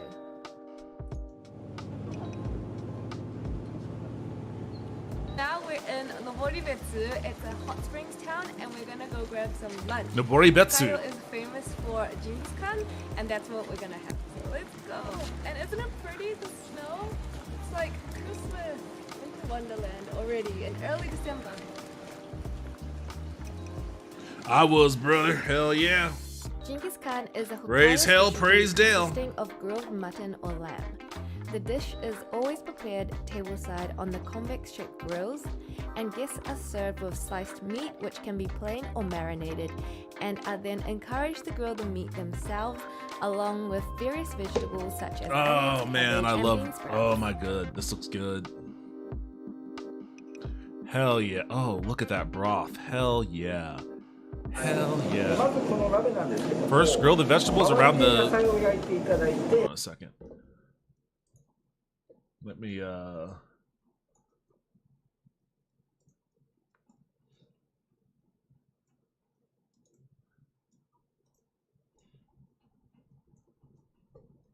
First, grill the vegetables around the bottom of the grill, then the meat at the top.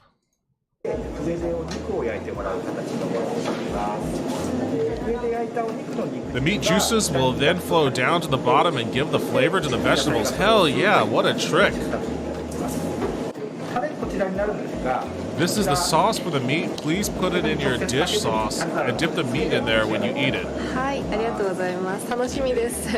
Usually beef, especially Wagyu, is not on the menu when you go to a Genghis Khan restaurant. However, since the town next to Noboribetsu is well known for their Wagyu, you could also choose to have Wagyu here at this restaurant. It is believed that Genghis Khan was named after the founder of the Mongol Empire. Although there are many theories about the origin of the name, the most popular say that it was influenced by the convex shape of the grill, which resembles a warrior's hat, and the fact that Mongolians were well known for favoring sheep in their diet. After lunch, you can take a stroll. That's really pretty. Look! Oh, oops, God, what happened? What did I do? I got too excited. Most people go to Hokkaido in the winter for skiing, snowboarding, or the Sapporo I love that. Like, I love the fucking steam rising up from the sides. Like, this is very pretty. The only thing this shot is missing is like a deer. A lot of Mexican shows to celebrate Spanish culture. I don't like to do that. You don't like to celebrate Spanish culture? Wait, this is called Hell Valley? That's kind of neat. That makes me seem like there's an Oni or an ogre or something down here. What is a Japanese ogre called? Oni, yeah, that's an Oni.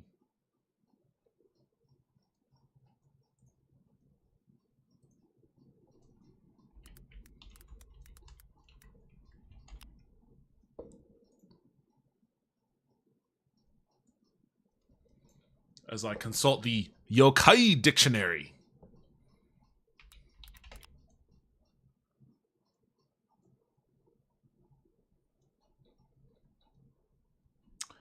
Results for ogre. Let's see. Oh, we've got quite a few.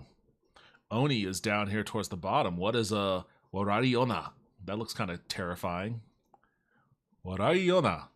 Laughing woman. Mountain trails. Oh, this looks exactly like... Oh, shit. Maybe she's on the same path as the Warariona.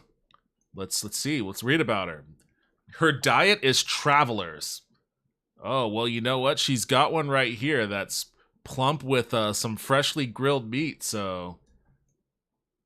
Appearance. Warariona look just like human women in their late teens.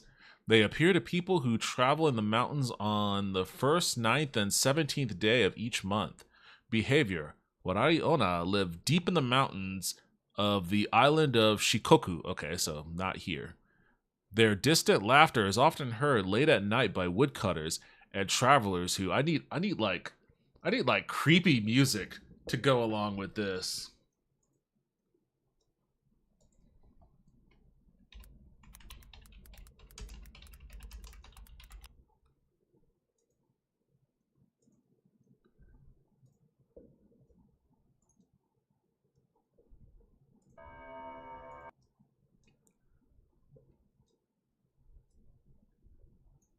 Maybe if I can do...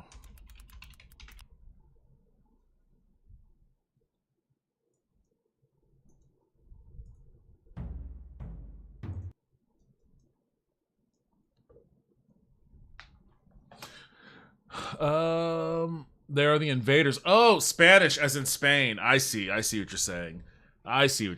Spain, Spanish. They are the invaders. They came and destroyed our cultures and spilt our blood on our soil. I don't blame the Spanish now because that was a long time ago, but historically it's not something I can support. Spain was fairly psychotic during their colonial period.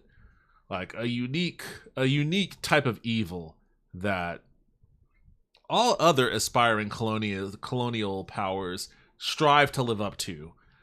Britain did a good job of their own brand of psychosis. But yeah, Spain was like... Spain started that shit off. Spain was the first to pop off on that. Let her hit me up. She could make me part of her diet, if you know what I mean. Oh! Hey! You wouldn't mind her munching on you.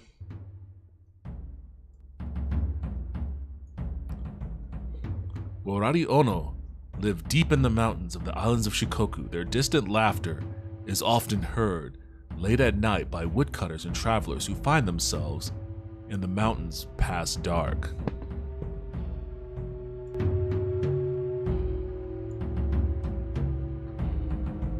The reason that I hold a Spanish name is because of colonialism. I mean, look who you're talking to.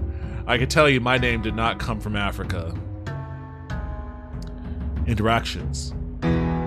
Oh, geez, you got loud. Despite their non-threatening appearance, Warariona are quite dangerous. Those who travel to the mountains where Warariona live risk their lives. Upon meeting a Warariona, she will smile and laugh at a person. Oh, geez. So she breaks them down. She negs them. She starts off by negging them. Damn, alright. Well, you break down their spirit first. Their laughter is infectious and often causes those who meet them to laugh along too. However, even after the Wariono leaves, the people who laughed along with her will continue rolling on the ground laughing until they are out of breath and unable to stand.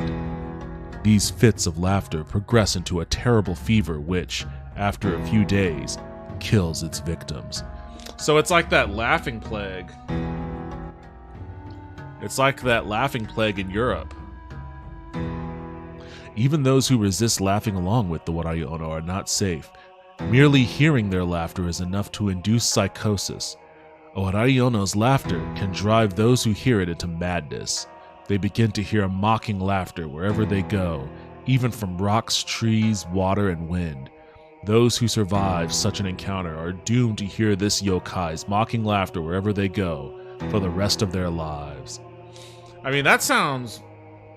Oh, hi, Suki. That sounds annoying more than anything. I guess maybe that'll drive you crazy after a while, but seems like it would just be really annoying.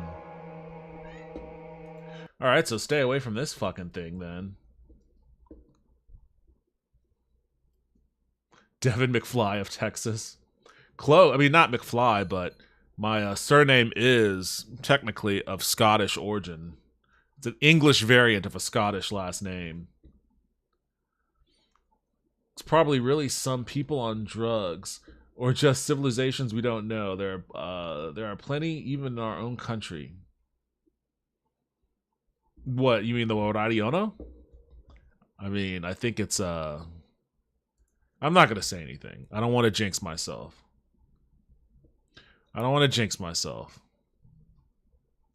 Fuguruma Yohi. Strange Queen of the Book Cart. Habitat, libraries, temples, and noble houses, anywhere with book collections.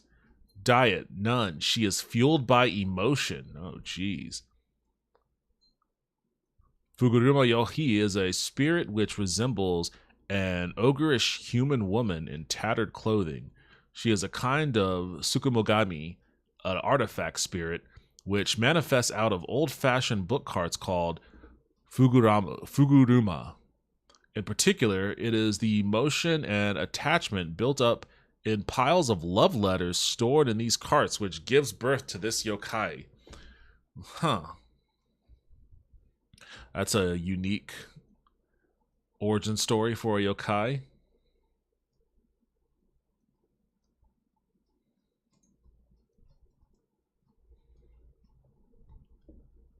This one looks scary.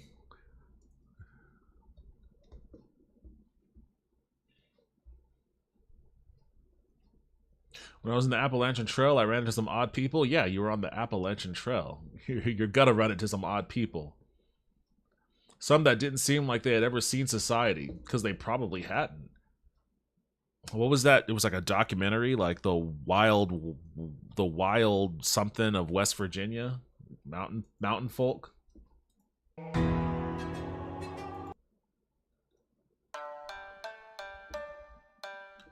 Ao Andun, Blue Lantern.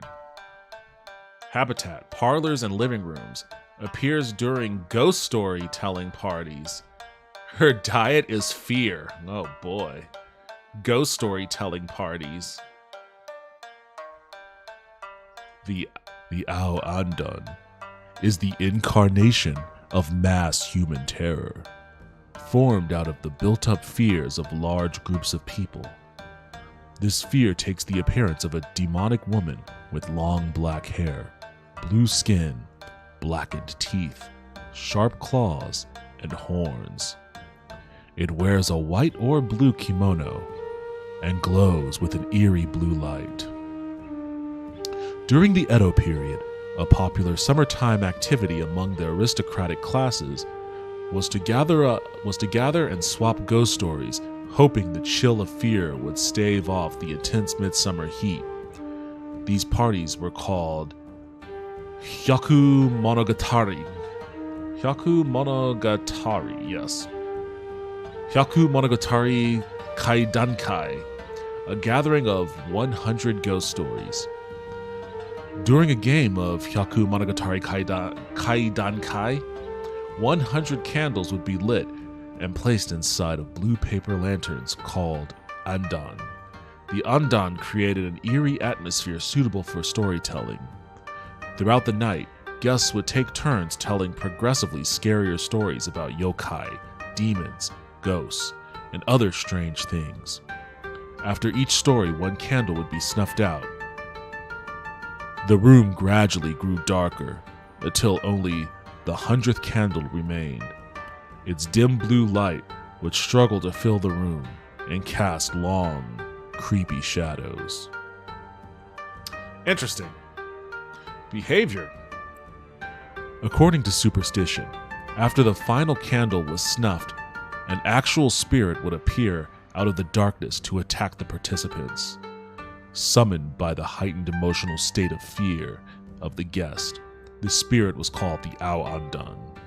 The Ao Andan would emerge from the smoke of the final candle and attack the guest. What exactly this attack consists of is a mystery.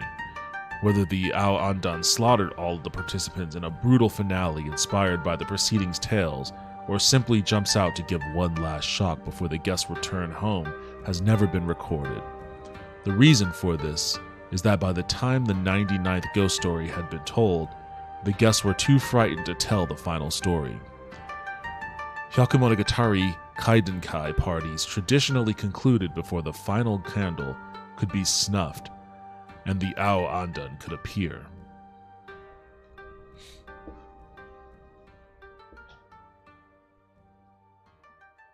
Okay, that was perfectly timed track of music to that storytelling.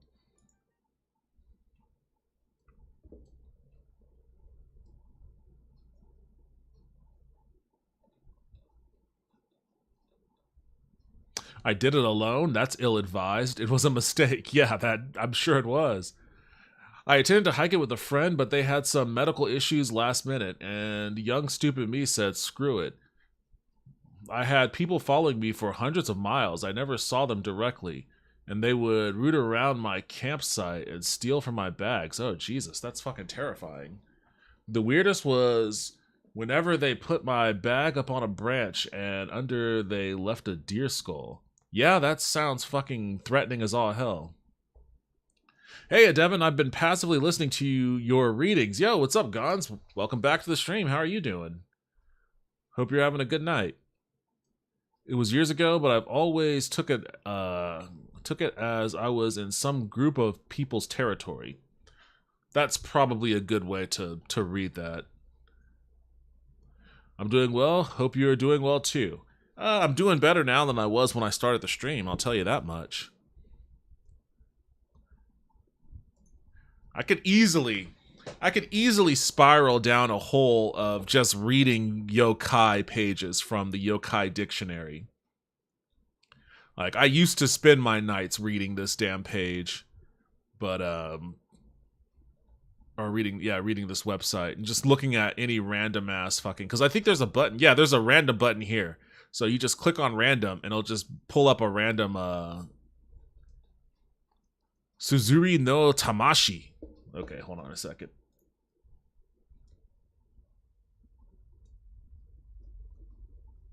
Translation: Ink-tone spirit.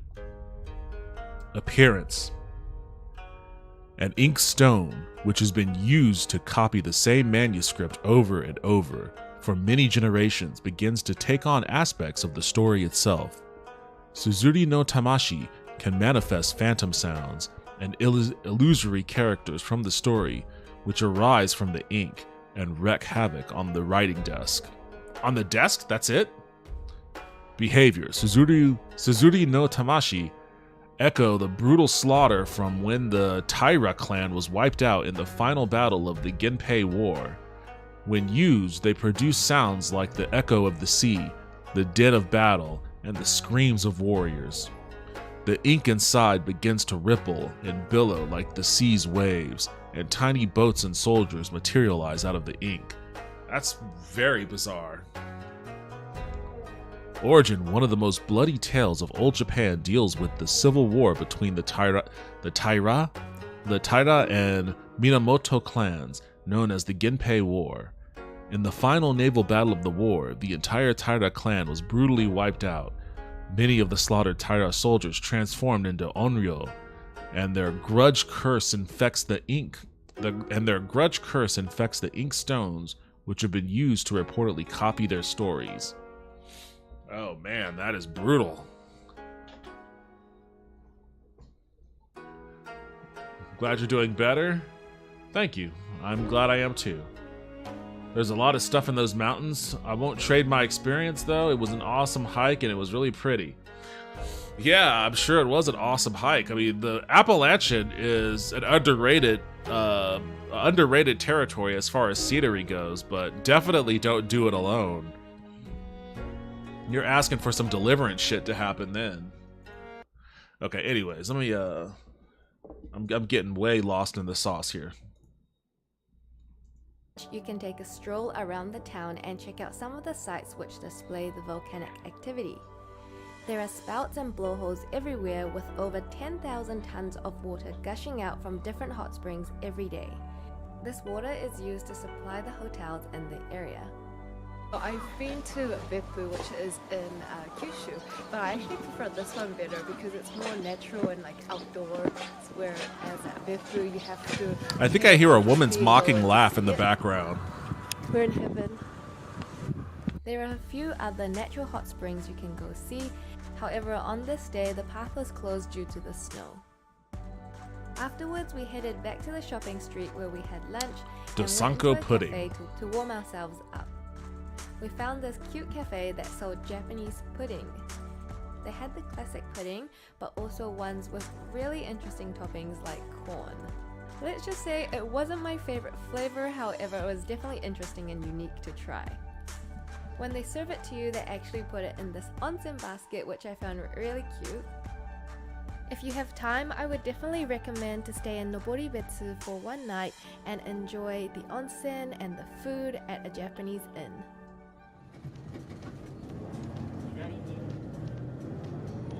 Good morning, guys. Do you hear that noise behind me? Oh, now this Yeah, looks that's fun like as hell. a I would bus. definitely... This morning we're gonna start it off here at Noboribetsu's off-road park. Off-road park. 日本の中で一番ガチですか? I heard this is the most serious ガチと course. 言われて You るん bet. ですか? Even people from other facilities like this come here to practice. Guys, I just got changed. I'm in proper gear now. I'm ready to ride the buggy. Except, fun fact, I don't actually have my license. So I'm not sure how You don't well really I'm need a gonna car in do. Tokyo. I'm a God, little I'm bit jealous of worried, that, but I'm gonna honestly. practice first and then try the real course. So wish me luck. ですね。あそこ看板にコースの絵描いてます。黄色、青、赤と3つあるんですけ You ど have も。 three courses, yellow, まず blue, and 黄色 red. いこの目の前のオーバルのコースで。 We're going to start on the yellow course, beginner course. 独特の難しい乗り方あります。基本練習します。で、練習が終わりましたら、今日はちょっとコンディションの関係でね、いきなり赤い上級コース行こうと思ってます。 It looked like the advanced course had jumps on it. 左が前タイヤで、左が後ろタイヤ。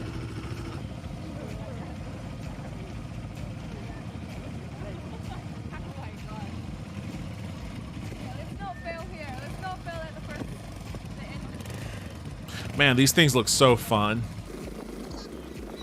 Oh, she's sliding.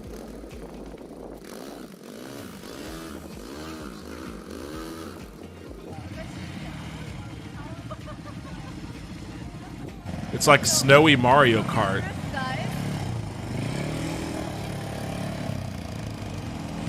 I felt badass, but I was actually driving like a Guys, granny. I swear it was harder in real life than it looks here in the videos. I think what I found the most difficult was actually steering. It was a bit hard to turn, and if you didn't concentrate or balance your body weight right, you would just end up in the ditch, or the part where no one's made any tracks. How am I doing?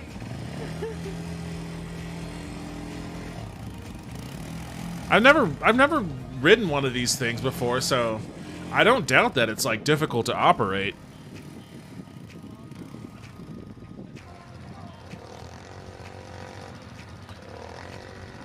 Ending with the advanced course. Yeah, it's got those jumps. If you go fast enough, you'll be flying.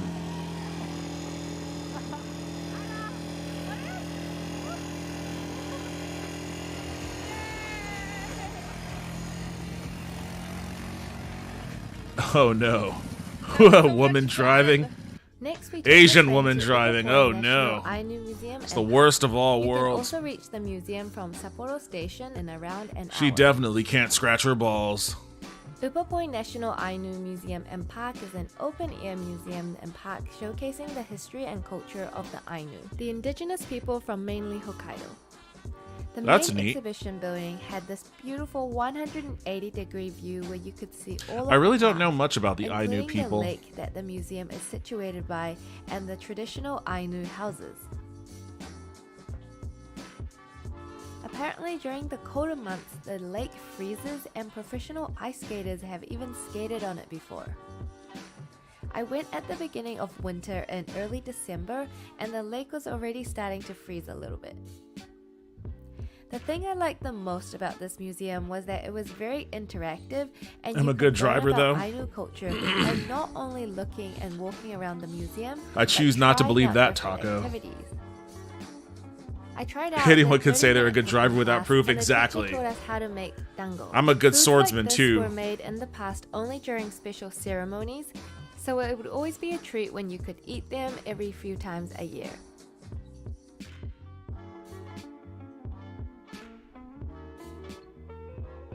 Oh, I wasn't paying attention to what these are.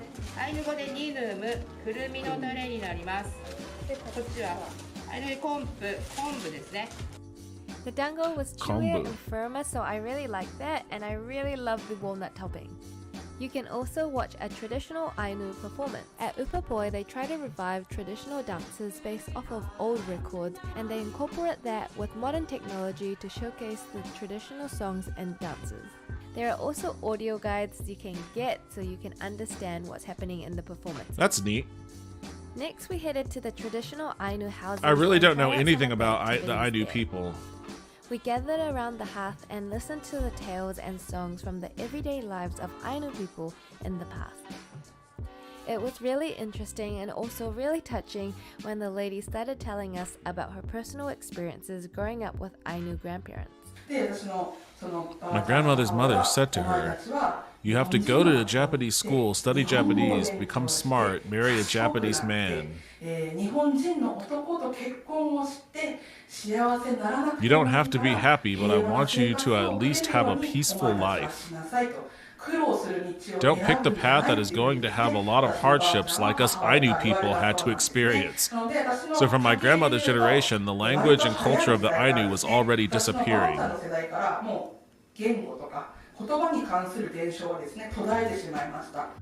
That's pretty brutal. You can also learn how to play a traditional Ainu instrument called mukuri, and it's like a mouth harp.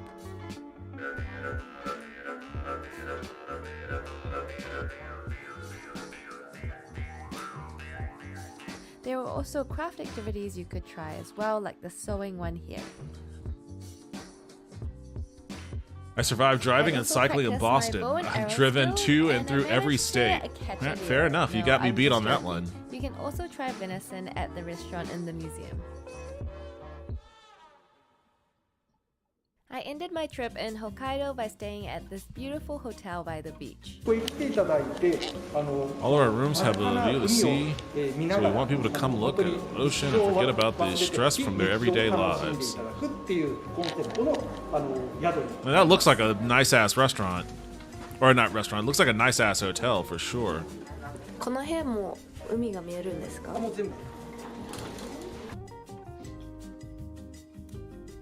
Oops, shit. Venison is so good. I haven't had a lot of it. I've had venison in like gumbo, but I've never really had it any other way. But it was good. So she's asking them to let their culture die. Am I understanding that correct? Her grandmother was, yeah. I didn't read it as let our culture die. I read it as she said that, don't take a path of hardship the way that the Ainu people have. I think it's more of like, it's make it easy for yourself to assimilate the Japanese culture, so that you can have an easy life. But I don't necessarily take that read as let our culture die. Like, I think you can split the difference between those two things. I'm not necessarily saying the grandma was saying split the difference, but I'm not going to assume she wanted her culture to die also. Venison stew is so freaking good. Oh, I want some. I want to. I don't care what all you libtards think about this statement, but at some point I would like to go hunt a deer and a boar. I want to hunt a deer, and not just for sport though. I want to actually like take the meat. I've heard nothing about, and apparently you get a shit ton of meat off of one too. I've never had anything other than that venison gumbo. And I've had boar meat chili too. I had elk chili last week. I had elk as a hamburger. I wasn't really a big fan of elk, to be honest. But I had ground elk and it was all gummy and weird. I'm not a big ground elk person. I guess maybe if like the elk is in like a steak form or something, maybe that's different. But when it was ground up, it was all gummy. I was not a big fan of that. Go for it. Hunting deer is conservation work anyways. Best to get food out of it too. Yeah, like if I can organize it, find some place where I can do that, then I definitely want to give it a shot. I've only been hunting once and I didn't like it. I'm sure I wouldn't care too much for it either, but I at least want to give it a shot once. I always want to try emu. Wait, why do you want to try emu? What a random ass animal to want to try. Didn't emu win a war against the Australians? Is that what it is? Is it vengeance for the Australians? Shot and killed a deer. I didn't like that. The skinning and quartering part wasn't bad. I think most people would have the opposite effect. Like, they probably aren't too put off by the shooting aspect, but once they actually have to get up on the creature they killed and skin it and field dress it and all of that, like that's an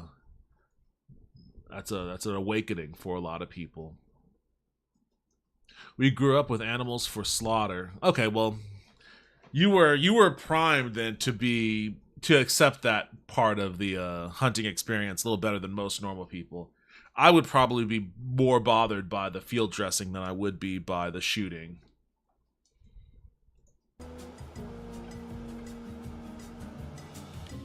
Oh, this is so nice, and you can look out into the ocean in the morning, so I gotta wake up early.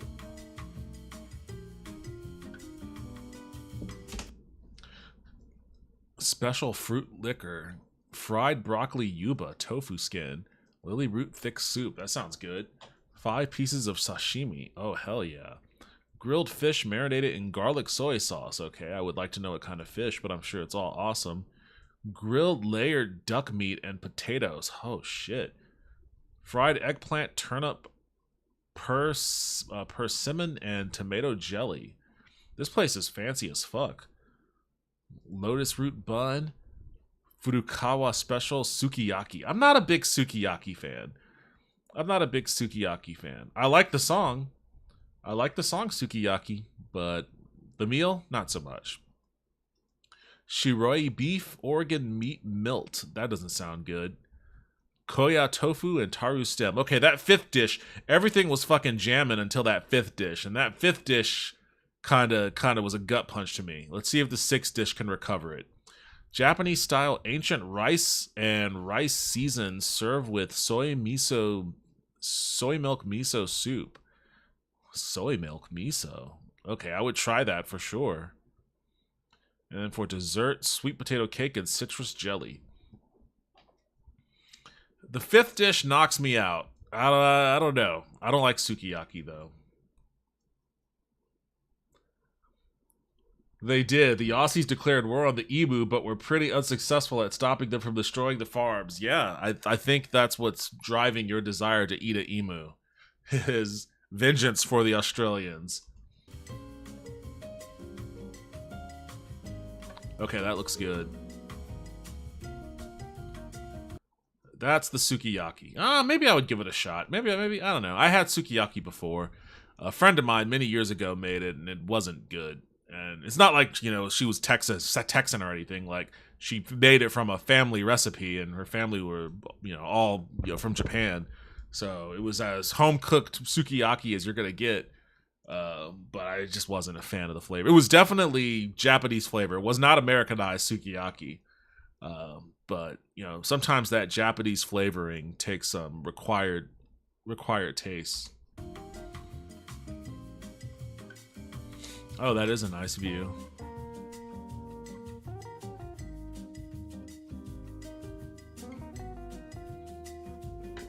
All right. Okay, let me play your song.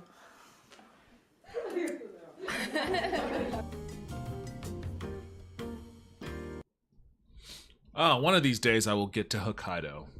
One of these days I will get to Hokkaido. Yeah, I was young and still in Mexico when I'd see my father and uncle butchering cows. Pigs too, but primarily cows and chickens. It was gruesome whenever I was 5 years old. You have to put them down in a gruesome way. Yeah, I wouldn't be able to handle that at 5 years old. I really want to cut pork from my diet. They are just too intelligent for me to justify it.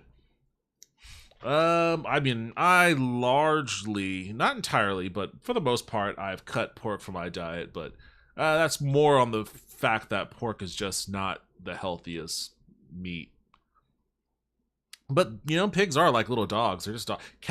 Cows are like dogs. Cows are, I mean, all animals are, or I guess maybe I shouldn't say are. Maybe I should say all animals have the capacity to be adorable buddies.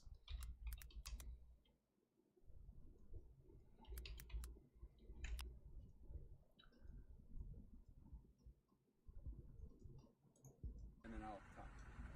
Okay, I've heard that music can tame the savage beast, so I'm going to attempt to do cows. Actually, it's my first audition for a live audience. We'll see how it goes.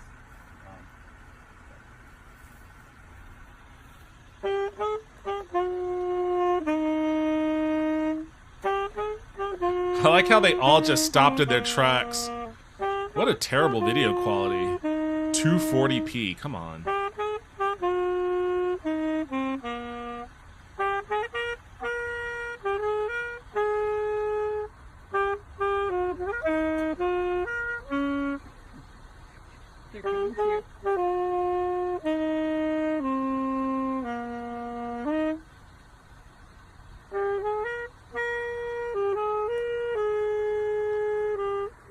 Look, they're all like, hey, hey, we got a little concert going on over here. Gotta work on that part. Let's try something different. Coming to you. They're like, oh, we got a little show. What's going on?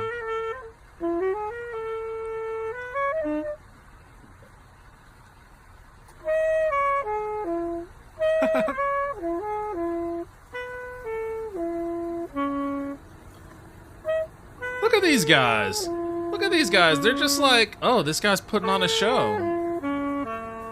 They came from all over.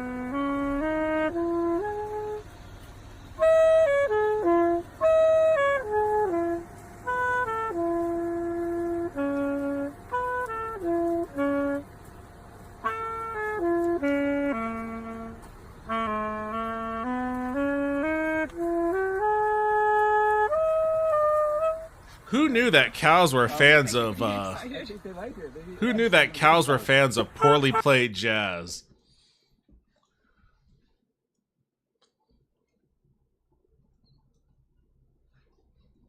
Wait, what is this? Cows you typically need to stab or slit their throats and then shoot them in the head. Wait, slit their throats and shoot them in the head? I thought you used, like, the compression gun to just shoot him in the head. It is relatively It is really quick and relatively painless for the cow, but it is metal. Cows are smart too. We should switch to eating insects. Better for the environment, good protein content. I cannot do insects. I would be vegan before I eat insects. I would get my protein from peanuts and shit. Peanuts and beans and anywhere else that I can get any amount of protein from. But I would never eat insects. Ants don't taste horrible. Gotta eat them before they eat us. Here they come, yeah. I have certainly eaten ants before. I mean, ants are so small. Like, what? You would have to get like a big pile of ants, right? If you don't have an air gun, that's typically the way. Oh, Jesus. Well, I don't feel like that's a situation I would ever want to put myself in. I could never torture a cow to death. Which I know it's not torture, but it sure as shit sounds like it. That's some real fucking saw shit.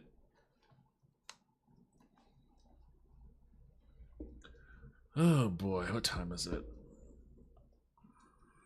Yeah, I'm gonna call it. It's 1 o'clock. I've been doing this for 3 hours. Really? 3 hours? Alright, well shit. I didn't think I went that long. I don't know. What am I gonna play on Thursday? Or tomorrow's Thursday, isn't it? Yeah. What am I gonna play tomorrow? Am I gonna play Dragon Ball Z Kakarot? Probably not. I beat the Cyberpunk expansion already, so I'll put that on the back burner. I could try Helldivers 2. I could try Last Epic.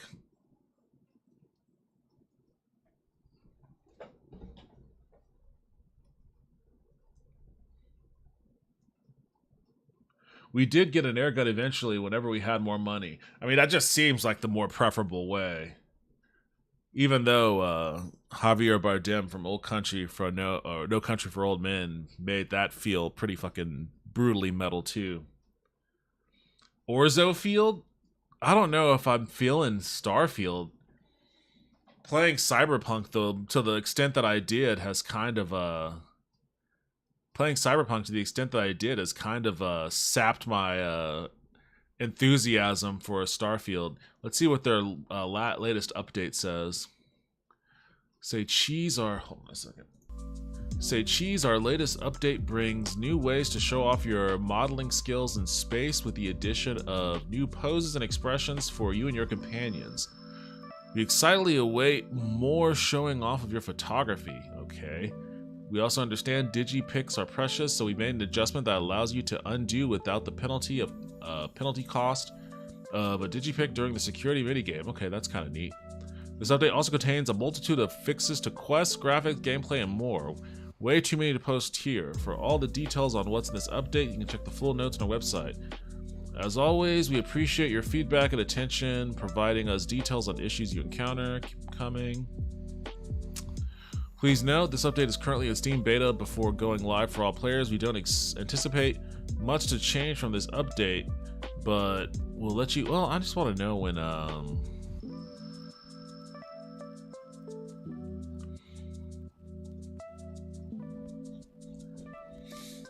I want to know when the mod pack is dropping.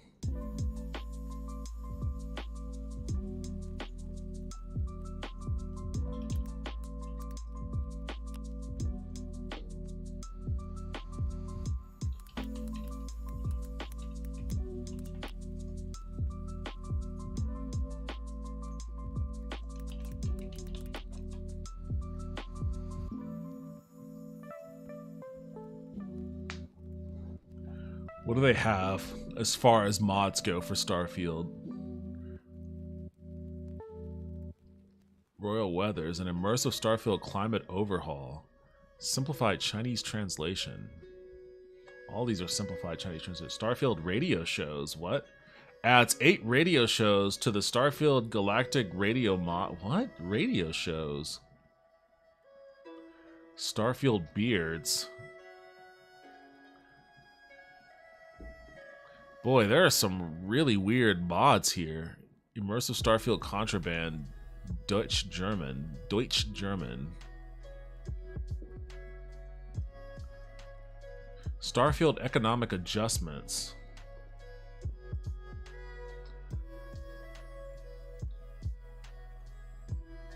Starfield Economic Adjustment is a comprehensive mod that particularly adjusts the weights and values of all items in the game to mirror their real-world counterparts. Oh, that sounds annoying. Fuck you. Get out of here.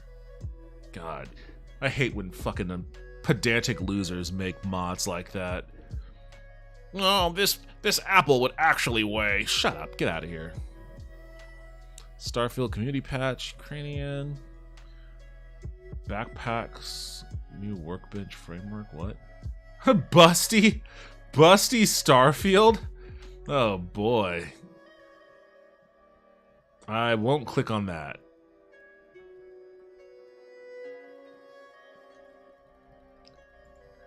Are these sorted by, hold on a second.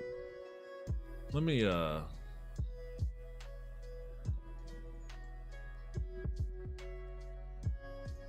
these seem like NPC LEDs. These LEDs. These seem like they're just sorted randomly.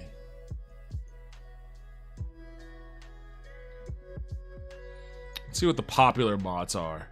Starfield hairstyles. Shades immersive looting. Strip and loot equipped armor. Okay, so just like declothing people. Smarter spacesuit auto hide. Souls of Cities, a modular people system. What the fuck does that mean? A modular people system. Overhauls the entire crowd system. Whether you're looking to select the faces, outfits, voices, heights, facial animation of generic NPCs you see at every large city, or just looking for a mod that simply makes cities a bit more lifelike by replacing the worst parts of the vanilla crowd system with a new system, a modular people system, which doesn't... Oh god, dude. Fucking run-on sentence. I mean, these screenshots don't look like they're really showing anything fancy either.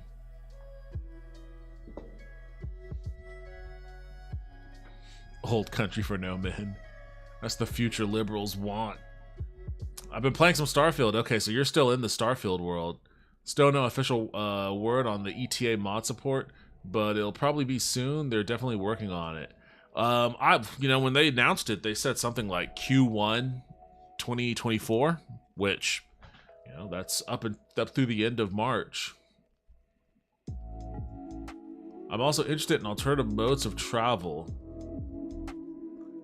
Oh yeah, Bustfield. Do you have that mod? Do you have the Busty Starfield mod? It's popular. It's the sixth most popular mod. The Garfield mod is the only one that you need. There's a Garfield mod. Why is there a Garfield mod? Oh my god, what the fuck? There's so many horny mods.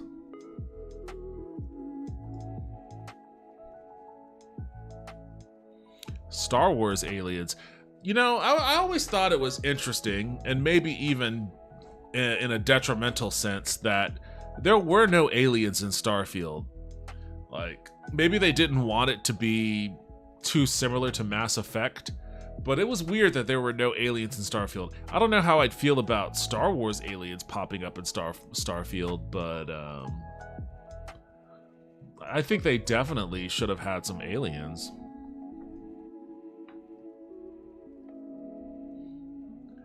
I don't have that mod. The Garfield mod is superior. You can't say that. I can't say what. You haven't beaten the game? Fair enough. I mean, the game hard locked me. That's why I haven't beaten it. The game won't let me beat it. But if there's some crazy alien at the end of it, then fucking where has he been hiding out this whole time? Humanity has colonized a good chunk of space. Come on, alien, stop hiding. Let us see you. My price, no one left behind. Oh god. Gives complete and seamless control over which, if any, companions are selected to meet the fate determined by the quest high price to pay. I don't remember that quest, if I've ever done it.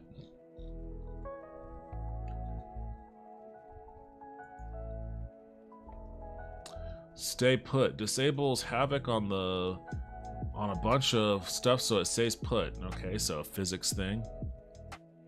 See distances in light years. Okay. Ship commander extraordinaire. Show location names. Stealth takedowns. Knockout or lethal. There wasn't stealth takedowns in the root game? I thought there was, but maybe I'm mistaken. Maybe I'm getting it mixed up with Cyberpunk.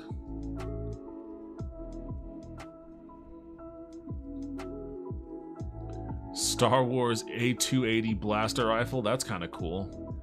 I like how people are just slowly turning the game into Star Wars.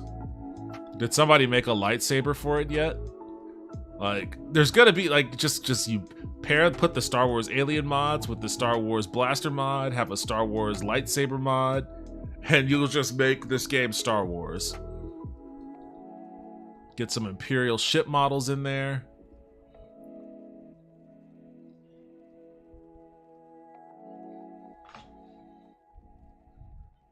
Nope, stealth and vanilla sucks. Okay, so I must have been thinking of Cyberpunk. I thought for sure there was a stealth takedown, but I guess maybe... I mean, I'm rarely ever do stealth in these kinds of games anyway, so... What do I know?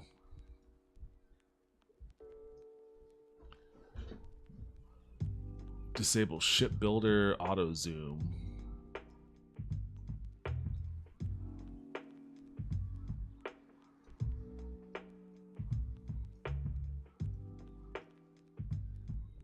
Particle weapon annihilator companion immunity. Inquisitor defense system.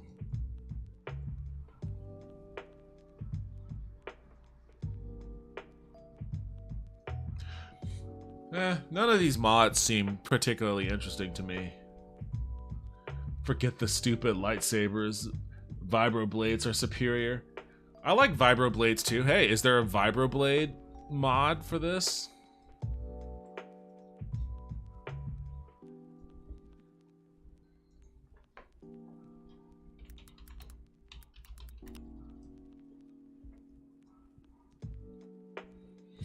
All trilogy lightsabers.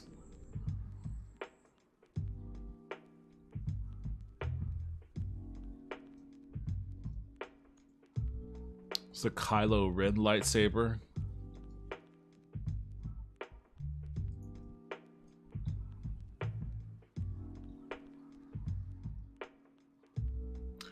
Well, let's see if they have a vibroblade.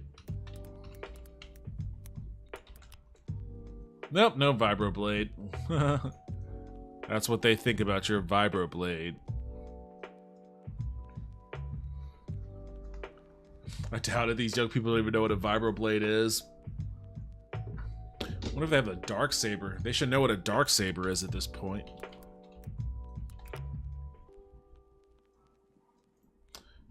They do have one dark saber mod. Why is Master Chief holding it?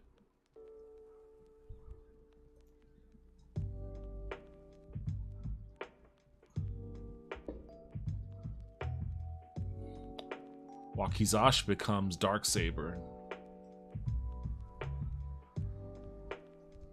Yeah, all the good mods can't really happen until the creation kit releases. Yeah, I'll just wait till the creation kit then.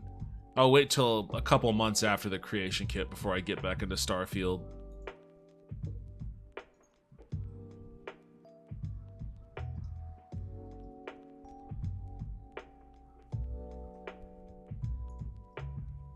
This game looks creepy as fuck.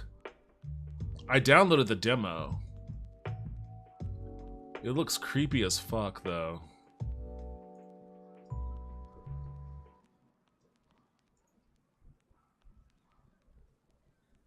She meets a rich gallery of characters. One of I think it's in like Russian or something too.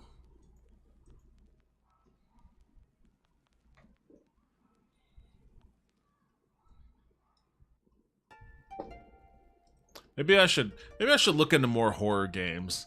I think I'm due. I think I'm due for a horror game. Oh boy. Am I? I think I'm due for a horror game. I hope Starfield has a cyberpunk-like redemption. I really like Starfield, but you can really like things while being critical of it. Yeah, I think I'm in that camp. I mean, you saw how much I played Starfield when it came out. I enjoyed it. And there are a lot of things about it that I liked and defended, but I mean, when I started playing Cyberpunk 2.0, I mean, I can't help but admit that, you know, it's just felt like such a more evolved game. You know, it just felt better. It looked better. There was a lot more you could do. The world felt realer. It just, you know, it was just a better put together game of the same genre, basically. Like, it's a sci-fi role-playing game, sci-fi first-person shooter style role-playing game. So it's hard not to do direct comparisons. And unfortunately, Starfield, you know, was built on the same engine that Skyrim was, and it felt like, you know, when people said Skyrim in space, that's what it felt like. Which Skyrim is a fun game too, but Skyrim also feels like a game that came out fucking 15 years ago. I don't know when Skyrim came out. Was it 15 years ago or was it 11 years ago? Somewhere on that order. Probably 15 years ago. You know, and Cyberpunk feels like a game that came out like a couple years ago.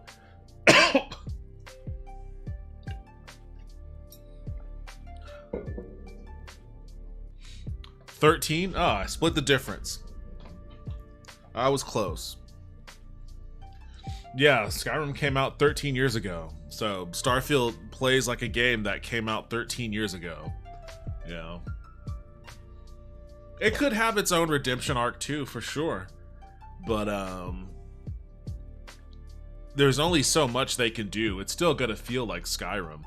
They just need to overhaul some systems, add some different transportation mechanisms, whether it's tanks or buggies or whatever it might be. Revamp their stealth system.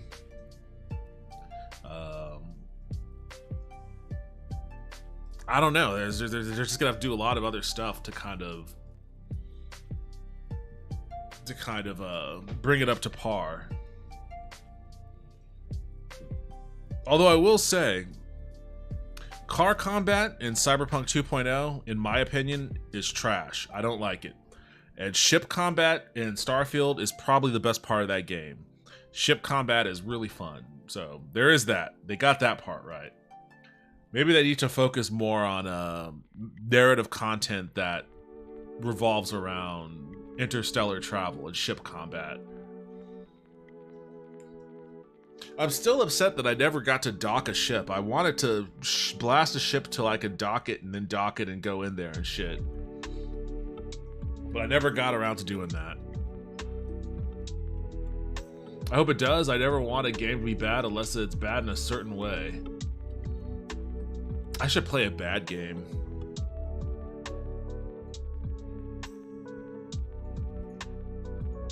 I used to have my yeah, I still do.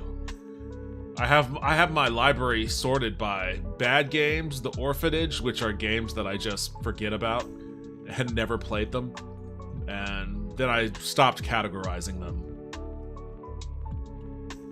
I played this game. This game sucks. This game's still on Steam. I would have assumed they would have removed this game.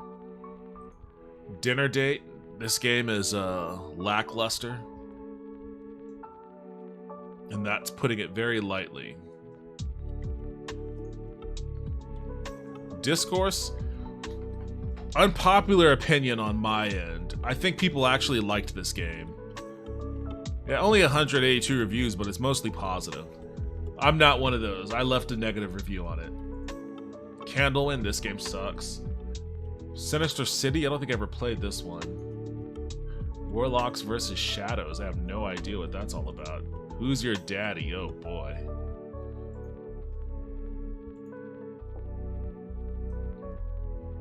Bethesda is pretty good at decent gameplay, but they suck at writing.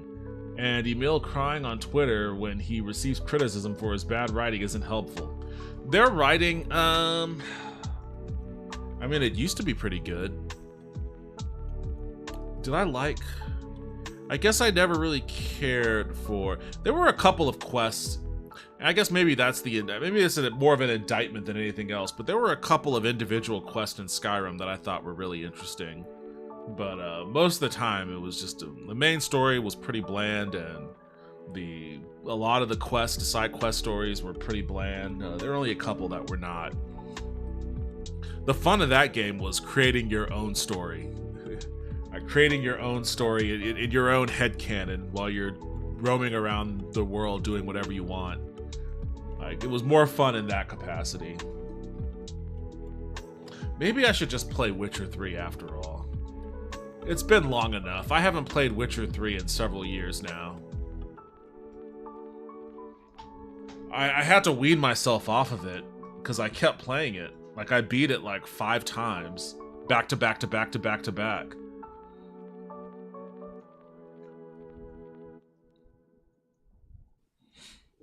I don't know if I'm ready to get sucked back into the Witcher world, though. Are people playing it? Do people still play this game?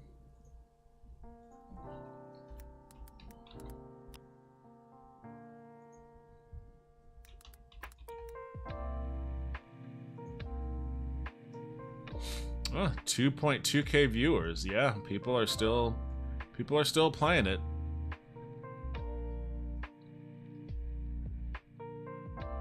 I don't know if I'm ready to get back into the Witcher. That's a whole new obsession. That's an obsession that I finally started to compress.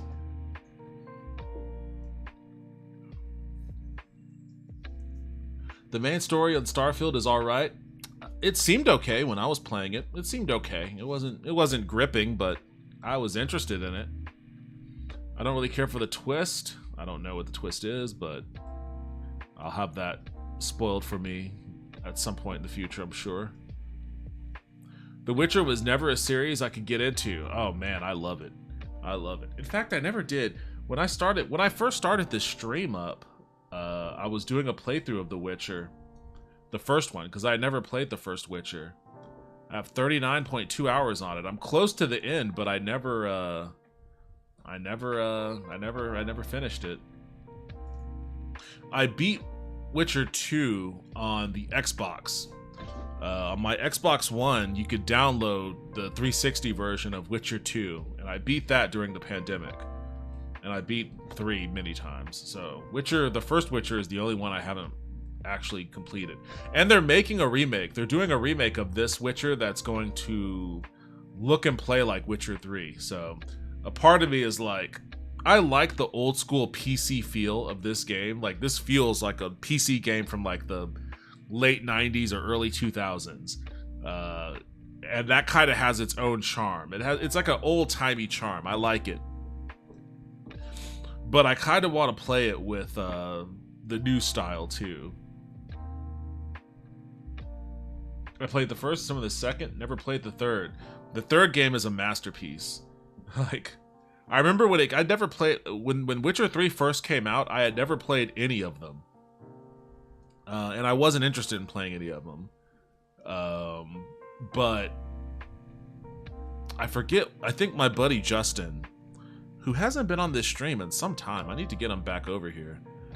He used to come on the stream regularly, but my buddy Justin,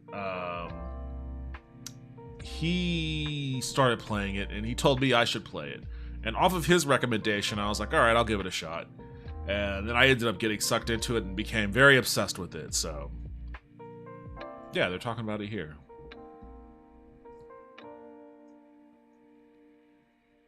Rebuilt from the ground up in Unreal Engine 5.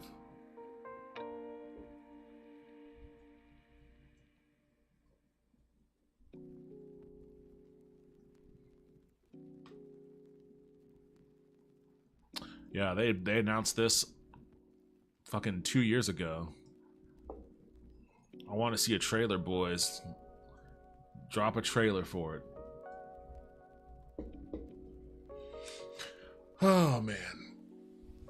Alright, I'm going to take off. I'm bouncing from this establishment, and I'm going to probably watch another episode of Shogun. Just so far, it's a pretty engrossing show. But I'm pretty early on in it, so we'll see. We'll see how I feel about it. I don't know what I'm going to play tomorrow, but I'll play something tomorrow. I don't know. Maybe I'll leave it up to the wheel of games again. Thank you everybody for joining me. I appreciate it as always. Hope to see you guys back tomorrow. Taco, thank you for hanging around. Hope you have a good rest of your night. Gons, if you're still here, hope you have a good rest of your night. Everybody else, take it easy, stay cool, remember to hydrate. Yes, I drank all the water that was in here. So I'm gonna fill this thing back up. Go hang out with my cats. So take it easy, everybody. Hopefully I'll see y'all tomorrow.